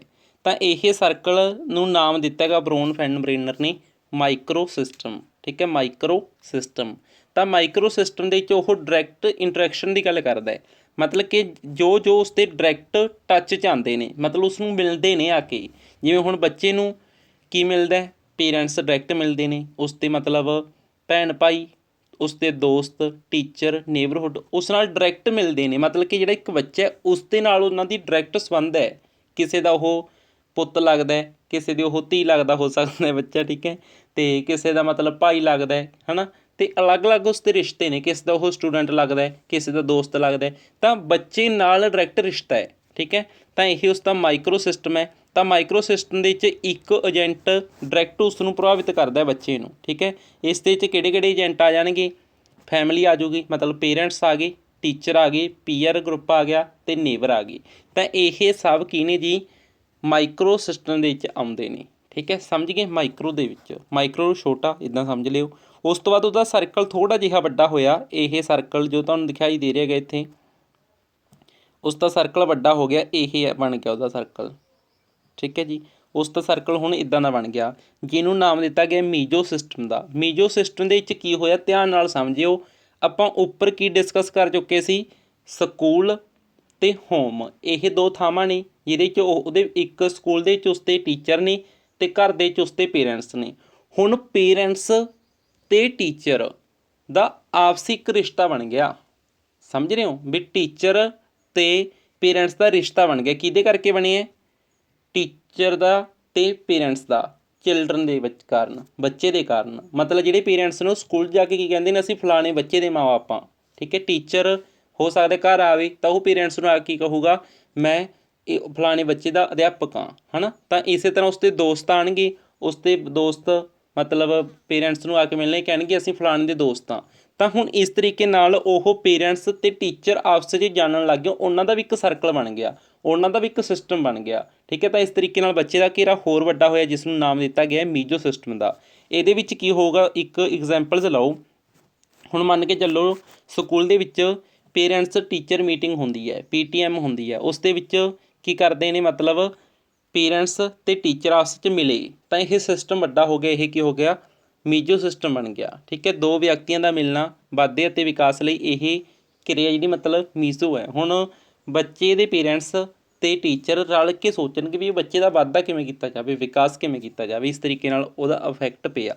ਠੀਕ ਹੈ, ਨੈਕਸਟ ਹੁਣ ਆਪਾਂ ਗੱਲ ਕਰਦੇ ਹਾਂ ਕਿ ਉਸ ਦਾ ਸਿਸਟਮ ਥੋੜ੍ਹਾ ਜਿਹਾ ਹੋਰ ਵੱਡਾ ਹੋਇਆ। ਉਸ ਦਾ ਸਰਕਲ ਦੇ ਵਿੱਚ ਦੇਖੋ, ਇੱਥੇ ਕੀ ਸੀ, ਮਤਲਬ ਏਜੰਟ ਅਲੱਗ-ਅਲੱਗ ਰੂਪ 'ਚ ਬੱਚੇ ਨਾਲ ਡਾਇਰੈਕਟ ਕੀ ਸੀ, ਉਹਨਾਂ ਦਾ ਮਿਲਣਾ ਸੀ, ਹੈ ਨਾ, ਬੱਚੇ ਨੂੰ ਮਿਲੇ ਸੀ। ਇੱਥੇ ਪੇਰੈਂਟਸ ਅਤੇ ਟੀਚਰ ਮਿਲੇ ਨੇ, ਦੋ ਏਜੰਟਸ ਆਪਸ ਵਿੱਚ ਅਟੈਚ ਹੋਏ ਨੇ। ਨੈਕਸਟ ਗੱਲ ਆ ਗਈ ਇਨਡਾਇਰੈਕਟ ਇੰਟਰੈਕਸ਼ਨ ਦੀ। ਹੁਣ ਜਿਹੜਾ ਉਸ ਦਾ ਤੀਸਰਾ ਸਰਕਲ ਹੈ, ਇਸ ਦੇ ਵਿੱਚ ਕੀ ਹੈ, ਉਹ ਇਨਡਾਇਰੈਕਟ ਵੇ ਦੇ ਵਿੱਚ ਮਿਲ ਰਹੇ ਨੇ। ਠੀਕ ਹੈ, ਇਨਡਾਇਰੈਕਟ ਇੰਟਰੈਕਸ਼ਨ ਇਸ ਦੇ ਵਿੱਚ ਹੈ, ਮਤਲਬ ਕਿ ਹੋ ਸਕਦਾ ਪੇਰੈਂਟਸ ਜਿੱਥੇ ਕੰਮ ਕਰਦੇ ਨੇ ਉੱਥੇ ਬੱਚਾ ਨਹੀਂ ਗਿਆ। ਠੀਕ ਹੈ, ਜਿੱਥੇ ਪੇਰੈਂਟਸ ਕੰਮ ਕਰਦੇ ਨੇ, ਪੇਰੈਂਟਸ ਦਾ ਜੋ ਵਰਕ ਪਲੇਸ ਹੈ, ਉੱਥੇ ਬੱਚਾ ਨਹੀਂ ਗਿਆ, ਪਰ ਐਕਸੋ ਸਿਸਟਮ ਕੀ ਆਖਦਾ, ਕਹਿੰਦਾ ਫਿਰ ਵੀ ਉਸ ਥਾਂ ਦਾ ਬੱਚੇ ਦੇ ਉੱਤੇ ਪ੍ਰਭਾਵ ਪੈ ਗਿਆ। ਕਿਵੇਂ ਹੋ ਸਕਦਾ, ਪੇਰੈਂਟਸ ਘਰ ਆ ਕੇ ਕਹਿਣ ਅੱਜ ਤਾਂ ਯਾਰ ਕੰਮ 'ਤੇ ਇਹ ਉੱਥੇ ਇਹ ਗੜਬੜ ਹੋ ਗਈ, ਅੱਜ ਉੱਥੇ ਇਹ ਕੰਮ ਹੋ ਗਿਆ, ਮਤਲਬ ਇੱਥੇ ਅੱਜ ਖੁਸ਼ੀ ਦੀ ਗੱਲ ਵਾਪਰੀ, ਅਸੀਂ ਨੇ ਪਾਰਟੀ ਕੀਤੀ।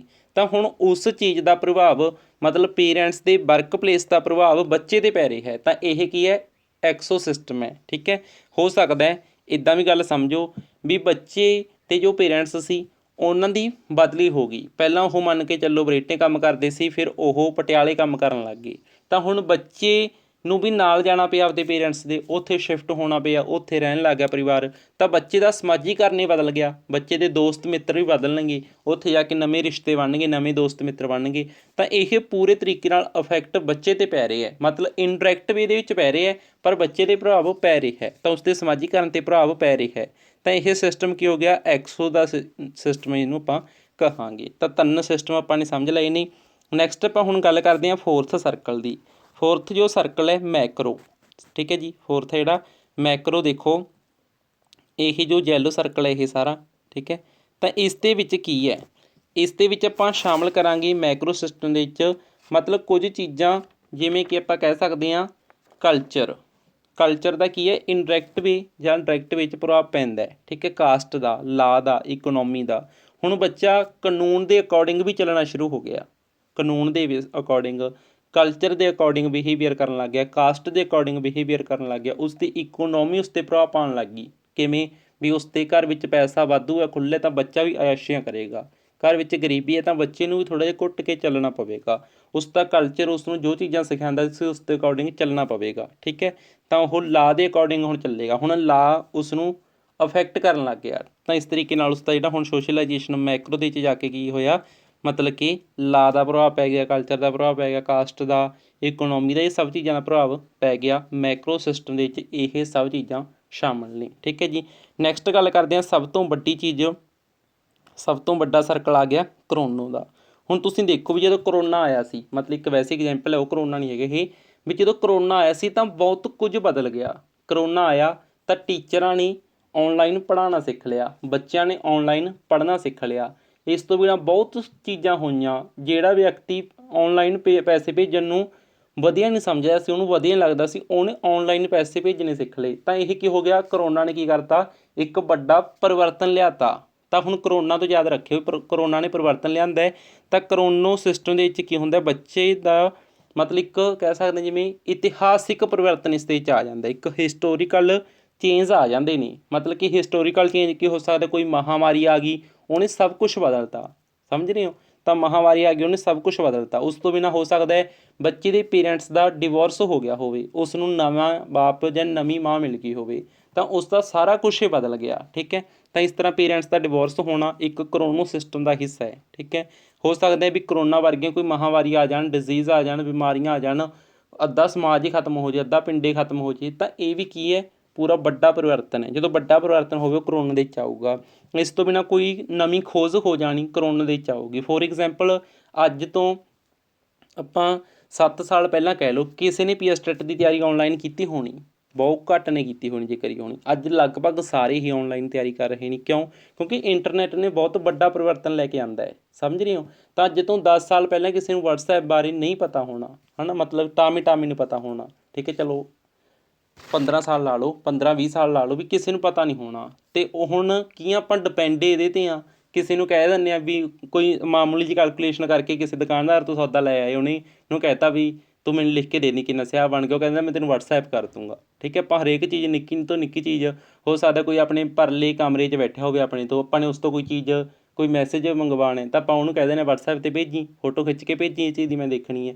ਤਾਂ ਉਹ ਚੀਜ਼ਾਂ ਨਾਲ ਵੱਡੇ ਪਰਿਵਰਤਨ ਆਏ। ਤਾਂ ਇੰਟਰਨੈੱਟ, ਠੀਕ ਹੈ, ਮਤਲਬ ਕੋਈ ਵੱਡੀ ਖੋਜ ਹੋ ਜਾਣੀ, ਇਹ ਵੀ ਕਰੋਨਾ ਦੇ ਵਿੱਚ ਸ਼ਾਮਲ ਹੋਣਗੀਆਂ। ਤਾਂ ਇਸ ਤਰੀਕੇ ਨਾਲ ਬੱਚੇ ਦਾ ਜਿਹੜਾ ਮਤਲਬ ਸੋਸ਼ਲਾਈਜੇਸ਼ਨ ਹੈ, ਉਸਦਾ ਕਹਿ ਸਕਦੇ ਹਾਂ ਡਿਵੈਲਪਮੈਂਟ ਹੈ, ਠੀਕ ਹੈ, ਗਰੋਥ ਡਿਵੈਲਪਮੈਂਟ, ਇਹ ਚੀਜ਼ਾਂ ਜਿਹੜੀਆਂ ਕਿਤੇ ਨਾ ਕਿਤੇ ਪ੍ਰਭਾਵਿਤ ਹੁੰਦੀਆਂ ਨੇ। ਤਾਂ ਇਹ ਸਾਰੀ ਜਿਹੜੀ ਥਿਊਰੀ ਹੈ, ਇਸ ਨੂੰ ਅਸੀਂ ਨਾਮ ਦਿੰਦੇ ਹਾਂ ਇਕੋਲੋਜੀਕਲ ਮੋਡਲ ਥਿਊਰੀ, ਯਾਨੀ ਕਿ ਪੂਰਾ ਪਰਿਸਥਿਤਿਕ ਪ੍ਰਬੰਧ ਹੈ ਜਿਹੜਾ ਉਹ ਚੇਂਜ ਹੋ ਜਾਣਾ, ਠੀਕ ਹੈ। ਅਲੱਗ-ਅਲੱਗ ਤਰੀਕਿਆਂ ਨਾਲ ਇਸ ਨੂੰ ਲੈਵਲਾਂ ਦੇ ਵਿੱਚ ਵੰਡਿਆ ਗਿਆ ਹੈ। ਇਸ ਦੇ ਵਿੱਚੋਂ ਕੁਐਸਚਨ HTET ਵਾਲਿਆਂ ਨੇ ਕੁਝ ਇਸ ਤਰੀਕੇ ਨਾਲ ਪੁੱਛਿਆ ਸੀ। ਡਾਇਰੈਕਟ ਕੁਐਸਚਨ ਬਣਿਆ ਪਿਆ ਹੈਗਾ, family and school. Family and school are the examples of which environmental system in Bronfenbrenner's ecological model theory. ਤਾਂ ਇਸ ਦੇ ਵਿੱਚ ਦੱਸੋ ਵੀ ਤੁਸੀਂ ਸਕੂਲ, ਫੈਮਿਲੀ ਐਂਡ ਸਕੂਲ, ਤਾਂ ਇਹ ਕਾਹਦੀਆਂ ਐਗਜ਼ਾਮਪਲਾਂ ਹੋਈਆਂ, ਤਾਂ ਕਿਹੜੇ ਇਨਵਾਇਰਮੈਂਟ ਦੀਆਂ ਇਹ ਐਗਜ਼ਾਮਪਲ ਹੋਈਆਂ। ਤਾਂ ਸਿੰਪਲ ਜੀ ਗੱਲ ਇਹ ਮਾਈਕਰੋ ਸਿਸਟਮ ਦੀਆਂ ਐਗਜ਼ਾਮਪਲਸ ਹੋਈਆਂ, ਠੀਕ ਹੈ। ਮਤਲਬ ਕਿ ਬੇਸਿਕ ਇਹ ਚੀਜ਼ ਆ ਗਈ ਨਾ ਇਹ, ਠੀਕ ਹੈ। ਤਾਂ ਇਸ ਤਰੀਕੇ ਨਾਲ ਤੁਸੀਂ ਇਹਨੂੰ ਸਮਝੋਗੇ। ਨੈਕਸਟ ਆਪਾਂ ਗੱਲ ਕਰਦੇ ਹਾਂ ਕਿ ਆਪਣੇ ਕੋਲ ਕੁਝ ਹੋਰ ਜੋ ਅੱਗੇ ਸਮਾਜ ਵਿਗਿਆਨੀ ਆਏ ਬੈਠੇ ਨੇ, ਸੋਸ਼ੋਲੋਜੀ ਸ਼ੁਰੂ ਹੋ ਗਈ ਮੰਨ ਲਓ, ਠੀਕ ਹੈ। ਤਾਂ ਸੋਸ਼ੋਲੋਜੀ ਨੂੰ ਬੜਾ ਚੱਕੇ ਇਹਨਾਂ ਨੇ, ਇੰਨਾ ਡੀਪਲੀ ਕੁਐਸਚਨ ਪੁੱਛੇ ਨੇ। ਤਾਂ ਦੇਖੋ ਜੀ, ਆਪਾਂ ਹੁਣ ਸਮਾਜ ਵਿਗਿਆਨ ਦੀ ਗੱਲ ਕਰਾਂਗੇ, ਸੋਸ਼ੀਓਲੋਜੀ ਦੀ ਗੱਲ ਕਰਾਂਗੇ। ਤਾਂ ਇਸ ਦੇ ਵਿੱਚ ਕੀ ਹੈ ਕਿ ਆਪਾਂ ਕੁਝ ਮੇਨ ਜਿਹੜੇ ਰਾਈਟਰ ਨੇ, ਹੈ ਨਾ, ਕਹਿ ਸਕਦੇ ਹਾਂ ਕਿ ਸਮਾਜ ਵਿਗਿਆਨੀ ਨੇ, ਇਹਨਾਂ ਨੂੰ ਸਮਝਾਂਗੇ। ਇਹਨਾਂ ਦੇ ਵਿੱਚੋਂ ਕੁਐਸਚਨ ਬਣ ਸਕਦਾ ਜੇਕਰ ਇਹਨਾਂ ਦਾ ਦਿਮਾਗ ਘੁੰਮ ਗਿਆ, ਇਹਨਾਂ ਨੇ ਵੈਰ ਕੱਢਣਾ ਹੋਇਆ ਤਾਂ ਕੁਐਸਚਨ ਜ਼ਰੂਰ ਪਾਉਣਗੇ। ਤਾਂ ਆਪਾਂ ਸਮਝਦੇ ਹਾਂ।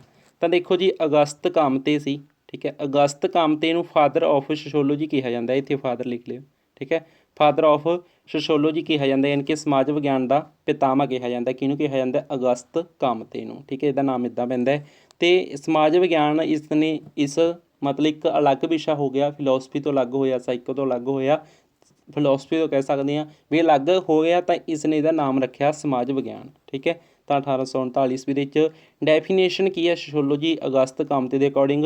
Sociology is the science of social order and progress, ਠੀਕ ਹੈ। ਸਿੰਪਲ ਜੀ ਗੱਲ ਹੈ। ਇਸ ਨੇ ਇੱਕ ਬੁੱਕ ਲਿਖੀ ਸੀ ਪੋਜ਼ੀਟਿਵ ਫਿਲੋਸਫੀ, ਠੀਕ ਹੈ, ਅਗਸਤ ਕਾਮਤੇ ਨੇ। ਇਹ ਲਾ ਆਫ 3 ਸਟੇਜਸ ਦਾ ਇੱਕ ਲਾ ਦਿੰਦਾ ਹੈ, ਉਸ ਦੀ ਗੱਲ ਕਰਦਾ ਹੈ, ਜਿਸ ਦੀਆਂ ਇਹ ਸਟੇਜਸ ਕਿਹੜੀਆਂ ਦੱਸਦਾ ਹੈ? ਥਿਓਲੋਜੀਕਲ ਸਟੇਜ, ਮੈਟਾਫਿਜ਼ੀਕਲ ਸਟੇਜ ਅਤੇ ਪੋਜ਼ੀਟਿਵ ਸਟੇਜ। ਤਾਂ ਇਹ ਚੀਜ਼ਾਂ ਦੀ ਇਹ ਗੱਲ ਕਰਦਾ। ਇਸ ਦੇ 'ਚ ਇਹ ਸਾਇੰਟੀਫਿਕ ਚੀਜ਼ਾਂ ਦੀ ਗੱਲ ਕਰੇਗਾ, ਠੀਕ ਹੈ। ਤਾਂ ਇਸ ਚੀਜ਼ ਨੂੰ ਧਿਆਨ ਦੇ 'ਚ ਰੱਖਿਓ, ਅਗਸਤ ਕਾਮਤੇ ਬਾਰੇ ਇੰਨਾ ਕਾਫੀ ਹੈ, ਠੀਕ ਹੈ। ਤਾਂ ਇਹ ਆਪਾਂ ਨੇ ਸਮਝ ਲਿਆ।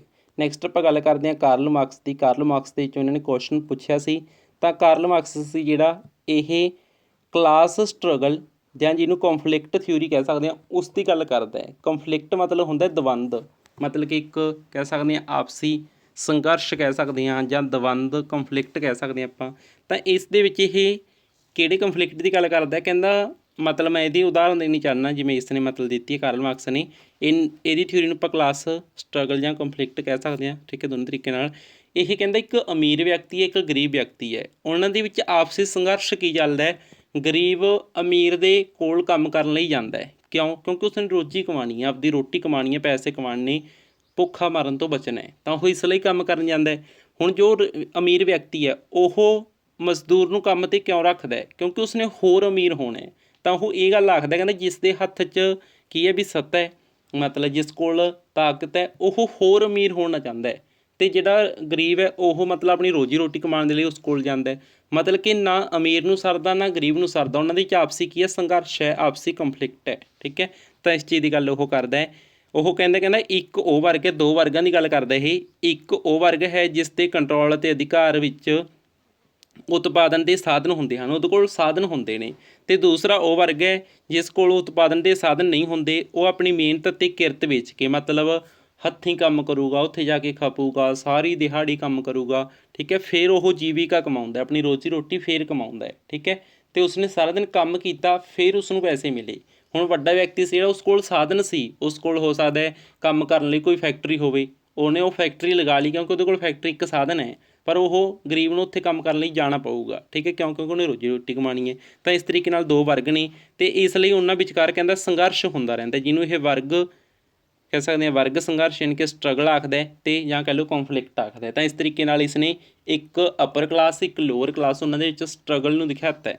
ਠੀਕ ਹੈ, ਤਾਂ ਇਹ ਜਿਹੜੀ ਮਤਲਬ ਉੱਚੀ ਕਲਾਸ ਹੈ, ਮਤਲਬ ਜਿਹੜੀ ਆਪਾਂ ਕਹਿ ਸਕਦੇ ਹਾਂ ਅਪਰ ਕਲਾਸ ਹੈ, ਇਸ ਨੂੰ ਇਹ ਬੁਰਜ਼ੂ ਆਖਦਾ ਹੈ। ਅਤੇ ਜਿਹੜੀ ਛੋਟੀ ਮਤਲਬ ਨੀਵੀਂ ਕਹਿ ਸਕਦੇ ਹਾਂ ਨੀਵਾਂ ਵਰਗ ਹੈ, ਉਸ ਨੂੰ ਇਹ ਪ੍ਰੋਲੋਤਾਰੀ ਆਖਦਾ ਹੈ। ਤਾਂ ਇਸ ਤਰੀਕੇ ਨਾਲ ਇਹ ਇਸ 'ਤੇ ਨਾਮ ਲਿਖੇ ਹੋਏ ਨੇ ਇੰਗਲਿਸ਼ ਦੇ ਵਿੱਚ, ਇਹਨਾਂ ਨੂੰ ਵੀ ਤੁਸੀਂ ਥੋੜ੍ਹਾ ਜਿਹਾ ਦੇਖ ਲਿਓ। ਤਾਂ ਇਸ ਤਰੀਕੇ ਨਾਲ ਇਹ ਦੋ ਜਿਹੜੇ ਮਤਲਬ ਕਹਿ ਸਕਦੇ ਹਾਂ ਆਪਾਂ ਕਲਾਸਾਂ ਨਹੀਂ, ਮਤਲਬ ਹੈ ਨਾ, ਉਹਨਾਂ ਦੇ ਵਿਚਕਾਰ ਸਟਰਗਲ ਨੂੰ ਪੇਸ਼ ਕਰਦਾ ਇਹ। ਠੀਕ ਹੈ, ਅਤੇ ਇੱਕ ਇਹਨੇ ਹੋਰ ਇੰਪੋਰਟੈਂਟ ਦੇਖੋ, ਇਹਦੇ ਉੱਤੇ ਦਾ ਕੁਐਸਚਨ ਬਣਿਆ ਸੀ, ਆਪਾਂ ਨੇ ਇਹ ਚੀਜ਼ ਤੁਹਾਡੇ ਨਾਲ ਤਾਂ ਡਿਸਕਸ ਕੀਤੀ ਹੈ, ਪਰ ਇਹ ਵੀ ਆਪਾਂ ਕਰ ਲੈਂਦੇ ਕੀ ਪਤਾ ਅਗਲੀ ਵਾਰ ਉਹ ਇਹਦੇ ਵਿੱਚੋਂ ਬਣਾ ਦੇਣ। ਤਾਂ ਅਲੈਦਗੀ ਯਾਨੀ ਕਿ ਹੁਣ ਆਪਾਂ ਕਹਿੰਦੇ ਨੇ ਵੀ ਇਹ ਅਲੈਦਾ ਹੈ, ਅਲੱਗ, ਮਤਲਬ ਇਹ ਪੰਜਾਬੀ ਦਾ ਇੱਕ ਠੇਠ ਸ਼ਬਦ ਹੋ ਗਿਆ ਅਲੈਦਗੀ, ਹੈ ਨਾ। ਆਪਾਂ ਕਹਿੰਦੇ ਨੇ ਇਹਨੂੰ ਅਲੈਦਾ ਕਰ ਦਿਓ, ਮਤਲਬ ਅਲੱਗ ਕਰ ਦਿਓ, ਉਹ ਚੀਜ਼ ਹੈ ਇਹ। ਇਸ ਸੰਕਲਪ ਦੀ ਵਰਤੋਂ ਸਭ ਤੋਂ ਪਹਿਲਾਂ ਜਰਮਨ ਫਿਲਾਸਫਰ ਹੀਗਲ ਨੇ ਕੀਤੀ।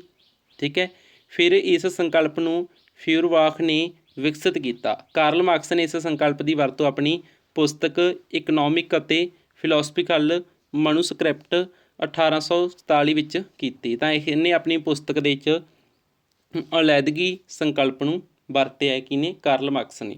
ਪਰ ਇਸ ਦਾ ਜ਼ਿਕਰ ਇਸ ਤੋਂ ਪਹਿਲਾਂ ਹੀਗਲ ਅਤੇ ਫਿਊਰਬਾਖ ਨੇ ਵੀ ਕੀਤਾ ਸੀ। ਤਾਂ ਇਸ ਚੀਜ਼ ਨੂੰ ਤੁਸੀਂ ਧਿਆਨ ਦੇ ਵਿੱਚ ਰੱਖੋਗੇ। ਠੀਕ ਹੈ, ਇਹ ਕੁਝ ਇੰਪੋਰਟੈਂਟ ਚੀਜ਼ਾਂ ਨੇ, ਇਹਨਾਂ ਨੂੰ ਤੁਸੀਂ ਨੋਟ ਵੀ ਜ਼ਰੂਰ ਕਰੋਗੇ। ਠੀਕ ਹੈ ਜੀ। ਤਾਂ ਇਸ ਤੋਂ ਬਾਅਦ ਆਪਾਂ ਗੱਲ ਕਰਦੇ ਹਾਂ ਕਿ ਇਸ ਦਾ ਮੀਨਿੰਗ ਕੀ ਹੈ ਅਲੈਦਗੀ ਦਾ। ਅਲੈਦਗੀ ਦਾ ਮੀਨਿੰਗ ਹੈ ਅਲੱਗ। ਠੀਕ ਹੈ, ਤਾਂ ਅਲੈਦਗੀ ਸਮਾਜਿਕ ਮਨੋਵਿਗਿਆਨਿਕ ਇੱਕ ਸਥਿਤੀ ਹੈ ਜੋ ਵਿਅਕਤੀਆਂ ਦੀ ਆਪਣੇ ਆਪ ਤੋਂ ਹੋਰਨਾਂ ਤੋਂ ਅਲੱਗਾ ਹੋ ਜਾਣ ਦੀ ਅਵਸਥਾ ਨੂੰ ਸੂਚਕ ਹੈ। ਠੀਕ ਹੈ, ਅਵਸਥਾ ਦਾ ਸੂਚਕ ਹੈ। ਤਾਂ ਇੱਥੇ ਤੁਸੀਂ ਇਹ ਚੀਜ਼ ਦਾ ਧਿਆਨ ਰੱਖੋਗੇ, ਕਈ ਵਾਰ ਕੀ ਹੁੰਦਾ ਵਿਅਕਤੀ ਨੂੰ ਲੱਗਦਾ ਮੇਰੇ ਕੋਲ ਬਹੁਤ ਪੈਸਾ, ਮੈਂ ਕਿਸੇ ਨਾਲ ਰਲ ਕੇ ਕੀ ਕਰਨਾ, ਤਾਂ ਉਹ ਅਲੱਗ ਰਹਿਣਾ ਚਾਹੁੰਦਾ ਹੈ। ਕਿਸੇ ਕੋਲ ਕੀ ਹੈ, ਉਹਨੂੰ ਇਹ ਲੱਗਦਾ ਹੈ ਵੀ ਮੈਂ ਇਹ ਤੋਂ ਕੀ ਲੈਣਾ, ਬਸ ਇਹ ਤੋਂ ਲੱਗ ਹੀ ਰਹਾਂ, ਮੈਨੂੰ ਖੁਸ਼ੀ ਮਿਲਦੀ ਅਲੱਗ ਰਹਿ ਕੇ। ਤਾਂ ਉਹ ਚੀਜ਼ ਹੈ ਜਿਹੜਾ ਇੱਕ ਅਲੈਦਗੀ ਦੀ ਅਵਸਥਾ ਹੈ। ਠੀਕ ਹੈ, ਤਾਂ ਇਸ ਤਰੀਕੇ ਨਾਲ ਇਹਨੂੰ ਧਿਆਨ ਦੇ ਵਿੱਚ ਰੱਖੋਗੇ। ਤਾਂ ਇਹਨੇ ਜੋ ਕੁਐਸਚਨ ਪੁੱਛਿਆ ਸੀ PSTET 2023 ਵਾਲਿਆਂ ਨੇ, ਇਹਨਾਂ ਨੇ ਕੁਝ ਇਸ ਤਰੀਕੇ ਨਾਲ ਪੁੱਛਿਆ ਸੀ। ਇਹਨਾਂ ਨੇ ਕਿਹਾ ਸੀ ਦਾ ਕੰਫਲਿਕਟ ਥਿਊਰੀ ਇਜ਼ ਗਿਵਨ ਬਾਏ, ਜਿਹੜੀ ਕੰਫਲਿਕਟ ਥਿਊਰੀ ਯਾਨੀ ਕਿ ਸੰਘਰਸ਼ ਸਿਧਾਂਤ ਹੈ, ਕਿਸ ਦੁਆਰਾ ਦਿੱਤਾ ਗਿਆ। ਤਾਂ ਇੱਥੇ ਦੇਖੋ ਜੀ, ਗੱਲ ਸੁਣੋ, ਇੱਥੇ ਆਪਣੇ ਕੋਲ ਰਾਈਟ ਆਨਸਰ ਹੋਏਗਾ ਆਪਸ਼ਨ ਬੀ, ਕਾਰਲ ਮਾਰਕਸ ਦੁਆਰਾ। ਸੰਘਰਸ਼, ਤਾਂ ਇੱਥੇ ਦੇ ਯਾਦ ਰੱਖਿਓ ਸੰਘਰਸ਼, ਵੈਸੇ ਇਹਦਾ ਮਤਲਬ ਇੱਕ ਟਰਾਂਸਲੇਸ਼ਨ ਸਟਰਗਲ ਵੀ ਹੋ ਸਕਦੀ ਸੀ, ਜਿਵੇਂ ਤੁਹਾਨੂੰ ਦੱਸਿਆ ਆਪਾਂ ਨੇ, ਹੈ ਨਾ, ਵੀ ਸਟਰਗਲ ਦਾ ਸਿਧਾਂਤ ਕਿਹਨੇ ਦਿੱਤਾ। ਪਰ ਇਹਦੇ ਨਾਮ ਜੋ ਇਹਨਾਂ ਨੇ ਆਪਸ਼ਨ ਦੇ ਵਿੱਚ ਨਾਮ ਦਿੱਤੇ ਗਏ ਨੇ, ਇਹਨਾਂ ਨਾਮਾਂ ਤੋਂ ਪਤਾ ਲੱਗਦਾ ਆਪਾਂ ਨੂੰ ਕੀ ਪਤਾ ਲੱਗਦਾ ਵੀ ਇਹ ਇਹਨਾਂ ਨੇ ਜਿਹੜੀ ਚੀਜ਼ ਚੱਕੀ ਆ ਉਹ ਸੋਸ਼ੋਲੋਜੀ 'ਚੋਂ ਚੱਕੀ ਇਹ ਥਿਊਰੀ। ਠੀਕ ਹੈ, ਤਾਂ ਕੰਫਲਿਕਟ ਥਿਊਰੀ ਜਿਹੜੀ ਉਹ ਕਿਸ ਦੁਆਰਾ ਦਿੱਤੀ ਗਈ ਹੈ? ਕਾਰਲ ਮਾਰਕਸ ਦੁਆਰਾ, ਜੋ ਆਪਾਂ ਡਿਸਕਸ ਕਰ ਚੁੱਕੇ ਹਾਂ। ਪਰ ਦੋਸਤੋ ਇੱਕ ਗੱਲ ਤੁਹਾਨੂੰ ਇੱਥੇ ਹੋਰ ਦੱਸ ਦਈਏ ਕਿ ਜਿਹੜਾ ਕਰਟ ਲੈਵਿਨ ਹੈ ਅਤੇ ਹੀਗਲ ਹੈ, ਇਹਨਾਂ ਨੇ ਵੀ ਕੰਫਲਿਕਟ ਦੀ ਗੱਲ ਕੀਤੀ ਹੈ, ਯਾਨੀ ਕਿ ਦਵੰਦ। ਉੱਥੇ ਇਹਦਾ ਟਰਾਂਸਲੇਸ਼ਨ ਆਪਾਂ ਦਵੰਦ ਲੈ ਸਕਦੇ ਹਾਂ, ਮਤਲਬ ਆਪਣੇ ਮਨ 'ਚ ਕਿਉਂ ਨਹੀਂ ਕਹਿੰਦੇ ਦੁਚਿੱਤੀ ਜਿਹੀ ਹੁੰਦੀ ਆਪਣੇ ਮਨ 'ਚ ਵੀ ਕਰੀਏ ਨਾ ਕਰੀਏ, ਇੱਕ ਪੋਜ਼ੀਟਿਵ ਇੱਕ ਨੈਗੇਟਿਵ। ਤਾਂ ਉਹ ਦਵੰਦ ਦੀ ਗੱਲ, ਕੰਫਲਿਕਟ ਦੀ ਗੱਲ ਕਰਟ ਲੈਵਿਨ ਅਤੇ ਹੀਗਲ ਨੇ ਵੀ ਕੀਤੀ ਹੈ। ਠੀਕ ਹੈ, ਕਾਰਲ ਮਾਰਕਸ ਨੇ ਸੰਘਰਸ਼ ਦੀ ਗੱਲ ਕੀਤੀ ਹੈ। ਤਾਂ ਇਸ ਤਰੀਕੇ ਨਾਲ ਦੋਸਤੋ ਇਹ ਚੀਜ਼ਾਂ ਇੰਪੋਰਟੈਂਟ ਨੇ, ਇਹਨੂੰ ਆਪਾਂ ਡਿਸਕਸ ਕਰ ਲਈਏ। ਨੈਕਸਟ ਆਪਾਂ ਗੱਲ ਕਰਦੇ ਹਾਂ ਇਮਾਇਲ ਦੁਰਖੀਮ ਦੀ। ਜੋ ਇਮਾਇਲ ਦੁਰਖੀਮ ਸੀ, ਇਹ ਵੀ ਇੱਕ ਸਮਾਜ ਵਿਗਿਆਨੀ ਸੀ। ਇਸ ਨੇ ਜਿਹੜੀ ਚੀਜ਼ਾਂ ਦੀ ਗੱਲ ਕੀਤੀ ਉਹਨਾਂ ਨੂੰ ਆਪਾਂ ਸ਼ਾਰਟ ਦੇ ਵਿੱਚ ਸਮਝ ਲੈਂਦੇ ਹਾਂ। ਇਹਨੇ ਇੱਕ ਤਾਂ ਗੱਲ ਕੀਤੀ ਹੈ ਸੋਸ਼ਲ ਫੈਕਟ ਥਿਊਰੀ ਦੀ, ਠੀਕ ਹੈ, ਯਾਨੀ ਕਿ ਸਮਾਜਿਕ ਤੱਥ ਦਾ ਇਹਨੇ ਸਿਧਾਂਤ ਦਿੱਤਾ ਹੈ। ਅਤੇ ਇੱਕ ਇਹਨੇ ਸੋਸ਼ਲ ਸੋਲੀਡੈਰਿਟੀ ਟਾਈਪੋਲੋਜੀ ਦੀ ਗੱਲ ਕੀਤੀ ਹੈ। Theory of division of labour ਯਾਨੀ ਕਿ ਕਿਰਤ ਵੰਡ ਸਿਧਾਂਤ ਦੀ ਗੱਲ ਕੀਤੀ ਹੈ। ਇਸ ਤੋਂ ਬਿਨਾਂ ਇਹਨੇ ਸੁਸਾਈਡ ਯਾਨੀ ਕਿ ਆਤਮ ਹੱਤਿਆ ਦਾ ਕੀ ਦਿੱਤਾ, ਇਹਨੇ ਸਿਧਾਂਤ ਦਿੱਤਾ ਹੈ। ਠੀਕ ਹੈ, ਤਾਂ ਇਸ ਦੇ ਵਿੱਚ ਇਹਨੇ ਸੁਸਾਈਡ ਨੂੰ ਯਾਨੀ ਕਿ ਆਤਮ ਹੱਤਿਆ ਨੂੰ 4 ਕਿਸਮ ਦੀ ਦੱਸਿਆ। ਇਹ ਚੀਜ਼ ਨੂੰ ਤੁਸੀਂ ਧਿਆਨ ਦੇ ਵਿੱਚ ਰੱਖੋਗੇ ਤਾਂ ਇਸ ਦੇ ਬਾਰੇ ਇੰਨਾ ਚੀਜ਼ਾਂ ਇੰਪੋਰਟੈਂਟ ਨੇ। ਠੀਕ ਹੈ, ਧਿਆਨ ਦੇ ਵਿੱਚ ਤੁਸੀਂ ਜ਼ਰੂਰ ਰੱਖਿਓ। ਨੈਕਸਟ ਆਪਾਂ ਗੱਲ ਕਰਦੇ ਹਾਂ ਮੈਕਸ ਵੈਬਰ ਦੀ। ਦੇਖੋ ਮੈਕਸ ਵੈਬਰ ਦਾ ਨਾਮ ਵੀ ਆਪਸ਼ਨ ਦੇ ਵਿੱਚ ਪਾਇਆ ਸੀ। ਤਾਂ ਇਹ ਸਭ ਕੀ ਨੇ, ਸਮਾਜ ਵਿਗਿਆਨੀ ਨੇ ਜਿਹੜੇ ਮੈਂ ਡਿਸਕਸ ਕੀਤੇ ਨੇ। ਮੈਨੂੰ ਸਪੈਸ਼ਲ ਗ੍ਰੈਜੂਏਸ਼ਨ ਦੀ ਸੋਸ਼ੋਲੋਜੀ ਦੀ ਬੁੱਕ ਚੱਕਣੀ ਪੈ ਗਈ ਇਹ ਚੀਜ਼ਾਂ ਦੇਖਣ ਵਾਸਤੇ। ਮੈਂ ਕਿਹਾ ਚਲੋ ਜੀ 1-2 ਨੰਬਰ ਦੋਸਤਾਂ ਦੇ ਬਣਦੇ ਨੇ ਤਾਂ ਵਧੀਆ ਗੱਲ ਹੈ। ਠੀਕ ਹੈ, ਤਾਂ ਮੀਨਿੰਗਫੁੱਲ ਸੋਸ਼ਲ ਐਕਸ਼ਨਜ਼, ਤਾਂ ਇਸ ਚੀਜ਼ ਦੀ ਗੱਲ ਕੀਤੀ ਹੈ ਮੈਕਸ ਵੈਬਰ ਨੇ। ਇਸ ਤੋਂ ਬਿਨਾਂ ਆਈਡਲ ਟਾਈਪਸ ਦੀ ਗੱਲ ਕੀਤੀ ਹੈ। ਟਾਈਪਸ ਆਫ ਡੋਮੀਨੇਸ਼ਨ ਯਾਨੀ ਕਿ ਸ਼ਕਤੀ ਦੇ ਪ੍ਰਕਾਰਾਂ ਦੀ ਗੱਲ ਕੀਤੀ ਹੈ। ਸਟ੍ਰੈਟੀਫਿਕੇਸ਼ਨ ਦੀ ਗੱਲ ਕੀਤੀ ਹੈ। ਤਾਂ ਆਪਾਂ ਇੱਥੇ ਇੱਕ ਸਟ੍ਰੈਟੀਫਿਕੇਸ਼ਨ ਦੀ ਗੱਲ ਕਰਨੀ ਥੋੜ੍ਹੀ ਜਿਹੀ ਰਹਿ ਗਈ ਸੋਸ਼ਲਾਈਜੇਸ਼ਨ ਦੇ ਵਿੱਚ। ਸਟ੍ਰੈਟੀਫਿਕੇਸ਼ਨ ਪਤਾ ਕੀ ਹੁੰਦਾ ਹੈ, ਮਤਲਬ ਕਿ ਸਮਾਜ ਦੇ ਵਿੱਚ ਵਰਗ ਬਣੇ ਹੋਏ ਨੇ। ਠੀਕ ਹੈ, ਵਰਗ ਉਹ ਅਲੱਗ-ਅਲੱਗ ਬੇਸਿਸ 'ਤੇ ਬਣੇ ਹੋ ਸਕਦੇ ਨੇ। ਹੋ ਸਕਦਾ ਕਿਸੇ ਦਾ ਮਤਲਬ ਕਾਸਟ ਦੇ ਬੇਸ 'ਤੇ ਵਰਗ ਬਣਿਆ ਹੋਵੇ, ਕਿਸੇ ਦਾ ਪੈਸੇ ਦੇ ਬੇਸ 'ਤੇ ਵਰਗ ਬਣਿਆ ਹੋਵੇ, ਕਿਸੇ ਦਾ ਕੰਮ ਦੇ ਬੇਸ 'ਤੇ ਵਰਗ ਬਣਿਆ ਹੋਵੇ। ਇਹ ਸਾਰੇ ਲੋਕ ਨੇ ਜਿਹੜੇ ਇਹ ਕੰਮ ਕਰਦੇ ਨੇ, ਸਾਰੇ ਲੋਕਾਂ ਕੋਲ ਇੰਨਾ ਪੈਸਾ ਹੈ, ਇਹ ਇਸ ਮਤਲਬ ਸਟੇਜ 'ਚ ਆਉਂਦੇ ਨੇ। ਇੱਕ ਉਹ ਜਿਹੜੇ ਮਤਲਬ ਵਰਗ ਬਣ ਰਹੇ ਨੇ, ਸਟ੍ਰੈਟੀਫਿਕੇਸ਼ਨ ਦਾ ਅਰਥ ਹੁੰਦਾ ਸਤਰੀਕਰਨ, ਮਤਲਬ ਸਤਰ ਬਣੇ ਹੋਏ ਨੇ ਅਲੱਗ-ਅਲੱਗ। ਠੀਕ ਹੈ, ਤਾਂ ਇਸ ਪ੍ਰੋਸੈਸ ਦੀ ਗੱਲ ਮੈਕਸ ਵੈਬਰ ਨੇ ਕੀਤੀ ਹੈ। ਨੈਕਸਟ ਆਪਾਂ ਗੱਲ ਕਰਦੇ ਹਾਂ ਕਿ ਜੋ ਇੰਟਰਪ੍ਰੀਟੇਟਿਵ ਸੋਸ਼ੋਲੋਜੀ ਮਤਲਬ ਕਿ ਵਿਆਖਿਆਤਮਕ ਸਮਾਜ ਵਿਗਿਆਨ ਦਾ ਇਸ ਨੂੰ ਮੋਢੀ ਵੀ ਕਿਹਾ ਜਾਂਦਾ ਮੈਕਸ ਵੈਬਰ ਨੂੰ। ਇਸ ਚੀਜ਼ ਨੂੰ ਤੁਸੀਂ ਧਿਆਨ ਦੇ ਵਿੱਚ ਰੱਖੋਗੇ। ਨੈਕਸਟ ਆਪਾਂ ਗੱਲ ਕਰਦੇ ਹਾਂ ਦੋਸਤੋ ਇੱਕ ਕੁਐਸਚਨ ਜੋ PSTET 2023 ਦੇ ਵਿੱਚ ਪੁੱਛਿਆ ਜਾ ਚੁੱਕਿਆ ਹੈ। ਇਸ ਦੇ ਬਾਰੇ ਮੈਂ ਤੁਹਾਡੇ ਨਾਲ ਇੱਕ ਗੱਲ ਇਹ ਕਰਨੀ ਸੀ ਕਿ ਤੁਸੀਂ ਵੀ ਚਲੋ ਕੋਸ਼ਿਸ਼ ਕਰਿਓ ਇੱਕ ਵਾਰ ਇਸ ਦਾ ਮਤਲਬ ਨੰਬਰ ਪਾ ਲਓ। ਮਤਲਬ ਤੁਸੀਂ ਇਹਦਾ ਲਿਖ ਲਓ S। ਠੀਕ ਹੈ, S ਲਿਖ ਕੇ ਨਾਲ ਮੈਨੂੰ ਦੱਸ ਦਿਓ ਕਮੈਂਟ ਬਾਕਸ ਦੇ ਵਿੱਚ ਵੀ ਤੁਹਾਡਾ ਨੂੰ ਕੀ ਲੱਗਦਾ ਇਹਦਾ ਕੀ ਆਨਸਰ ਆਉਣਾ ਸੀ। ਠੀਕ ਹੈ, ਕਿਉਂਕਿ ਇਹਨਾਂ ਨੇ ਕੀ ਪੁੱਛਿਆ ਇੱਥੇ, ਇਹਨਾਂ ਨੇ ਗੱਲ ਕੀਤੀ ਹੈ ਸਿੰਬੋਲਿਕ ਇੰਟਰੈਕਸ਼ਨ ਥਿਊਰੀ ਦੀ। ਤੁਹਾਨੂੰ ਕਿਸੇ ਨੂੰ ਪਤਾ ਇਹਦਾ ਰਾਈਟ ਆਨਸਰ ਤਾਂ ਪਲੀਜ਼ ਕਮੈਂਟ ਬਾਕਸ ਦੇ ਵਿੱਚ ਦੱਸਣ ਦੀ ਕੋਸ਼ਿਸ਼ ਕਰਿਓ ਵੀ ਕੀ ਆ ਸਕਦਾ। ਠੀਕ ਹੈ, ਤਾਂ ਵੈਸੇ ਇਹਦੀ ਗੱਲ ਕਰੀਏ ਆਫੀਸ਼ੀਅਲੀ ਆਨਸਰ ਕੀ ਇਸ ਦੀ ਆਈ ਨਹੀਂ। ਠੀਕ ਹੈ, ਤਾਂ ਆਪਾਂ ਉਹਦੇ ਬਾਰੇ ਹਾਲੇ ਸ਼ਿਓਰ ਨਹੀਂ ਹੈਗੇ। ਬੋਰਡ ਵਾਲੇ ਕੀ ਮੰਨਦੇ ਨੇ, ਪੇਪਰ ਪਾਉਣ ਵਾਲਿਆਂ ਨੇ ਕੀ ਇਸ ਦਾ ਆਨਸਰ ਮੰਨਿਆ, ਉਹਦੇ ਬਾਰੇ ਆਪਾਂ ਹਾਲੇ ਸ਼ਿਓਰ ਨਹੀਂ ਹੈਗੇ। ਪਰ ਮੈਂ ਤੁਹਾਨੂੰ ਦੱਸਾਂ ਕਿ ਸਿੰਬੋਲਿਕ ਇੰਟਰੈਕਸ਼ਨ ਥਿਊਰੀ ਦੇ ਵਿੱਚ ਤਾਂ ਜਿਸ ਵਿਅਕਤੀ ਦਾ ਨਾਮ ਆਉਂਦਾ ਉਹ ਨੇ ਜਾਰਜ ਹਰਬਰਟ ਅਤੇ ਚਾਰਲਸ ਹਾਰਟਨ ਕੂਲੇ। ਤਾਂ ਇਹ 2 ਵਿਅਕਤੀਆਂ ਦਾ ਨਾਮ ਆਉਂਦਾ ਜਦੋਂ ਆਪਾਂ ਗੱਲ ਕਰਦੇ ਹਾਂ ਸਿੰਬੋਲਿਕ ਇੰਟਰੈਕਸ਼ਨ ਥਿਊਰੀ ਦੀ। ਤਾਂ ਇਹਨਾਂ ਵਿਅਕਤੀਆਂ ਦਾ ਨਾਮ ਇਸ ਥਿਊਰੀ ਦੇ ਨਾਲ ਜੁੜਿਆ ਹੋਇਆ ਅਕੋਰਡਿੰਗ ਟੂ ਮਾਈ ਨੌਲੇਜ। ਤਾਂ ਇਹਨਾਂ ਦਾ ਨਾਮ ਜੁੜਿਆ ਹੋਇਆ, ਜਦ ਕਿ ਆਪਸ਼ਨ ਦੇ ਵਿੱਚ ਇਹ ਨਹੀਂ ਪਾਏ ਹੋਏ। ਠੀਕ ਹੈ, ਤਾਂ ਇਸ ਕੁਐਸਚਨ ਦੇ ਬਾਰੇ ਤੁਹਾਡਾ ਕੀ ਕਹਿਣਾ ਹੈ ਤਾਂ ਮੈਨੂੰ ਕਮੈਂਟ ਬਾਕਸ ਵਿੱਚ ਦੱਸਿਓ। ਜੇਕਰ ਤੁਹਾਡੇ ਕੋਲ ਇਸ ਦਾ ਕੋਈ ਪਿਆ ਵੀ ਕਿਹਦੀ ਥਿਊਰੀ ਹੈ, ਤੁਸੀਂ ਕਿਤੇ ਤੋਂ ਪੜ੍ਹਿਆ ਹੋਵੇ, ਠੀਕ ਹੈ, ਤੁਹਾਨੂੰ ਕਿਸੇ ਨੇ ਮਤਲਬ ਪੜ੍ਹਾਇਆ ਹੋਵੇ ਤਾਂ ਪਲੀਜ਼ ਮੈਨੂੰ ਵੀ ਦੱਸਿਓ, ਮੈਂ ਵੀ ਆਪਣੀ ਨੌਲੇਜ ਦੇ ਵਿੱਚ ਵਾਧਾ ਕਰਾਂਗਾ। ਠੀਕ ਹੈ ਜੀ, ਤਾਂ ਇਹਨਾਂ ਵਿਅਕਤੀਆਂ ਦਾ ਨਾਮ ਆਉਣਾ ਸੀ ਅਕੋਰਡਿੰਗ ਟੂ ਮੀ। ਤਾਂ ਇਸ ਦਾ ਰਾਈਟ ਆਨਸਰ ਜਿਹੜਾ ਮੈਨੂੰ ਲੱਗਦਾ ਵੀ ਇਹ 'ਤੇ ਓਬਜੈਕਸ਼ਨ ਲੱਗਦੀ ਅਤੇ ਤੁਹਾਨੂੰ ਨੰਬਰ ਵਗੈਰਾ ਦਿੱਤਾ ਜਾਣਾ ਸੀ। ਠੀਕ ਹੈ ਜੀ, ਤਾਂ ਇਸ ਤਰੀਕੇ ਨਾਲ ਇਹ ਮੈਨੂੰ ਲੱਗਦਾ। ਤਾਂ ਇਹ ਕਲਾਸ ਅੱਜ ਦੀ ਆਪਣੀ ਹੋ ਗਈ ਸਮਾਪਤ। ਕਲਾਸ ਕਿਸ ਤਰ੍ਹਾਂ ਦੀ ਲੱਗੀ ਇੱਕ ਵਾਰ ਜ਼ਰੂਰ ਦੱਸਿਓ। ਕਲਾਸ ਤਾਂ ਲੱਗਦਾ ਨਹੀਂ ਸੀ ਇੰਨੀ ਲੈਂਦੀ ਹੋ ਜੂਗੀ, ਪਰ ਹੋ ਗਈ, ਚਲੋ ਕੋਈ ਗੱਲ ਨਹੀਂ। ਠੀਕ ਹੈ, ਤਾਂ ਥੈਂਕ ਯੂ ਸੋ ਮੱਚ।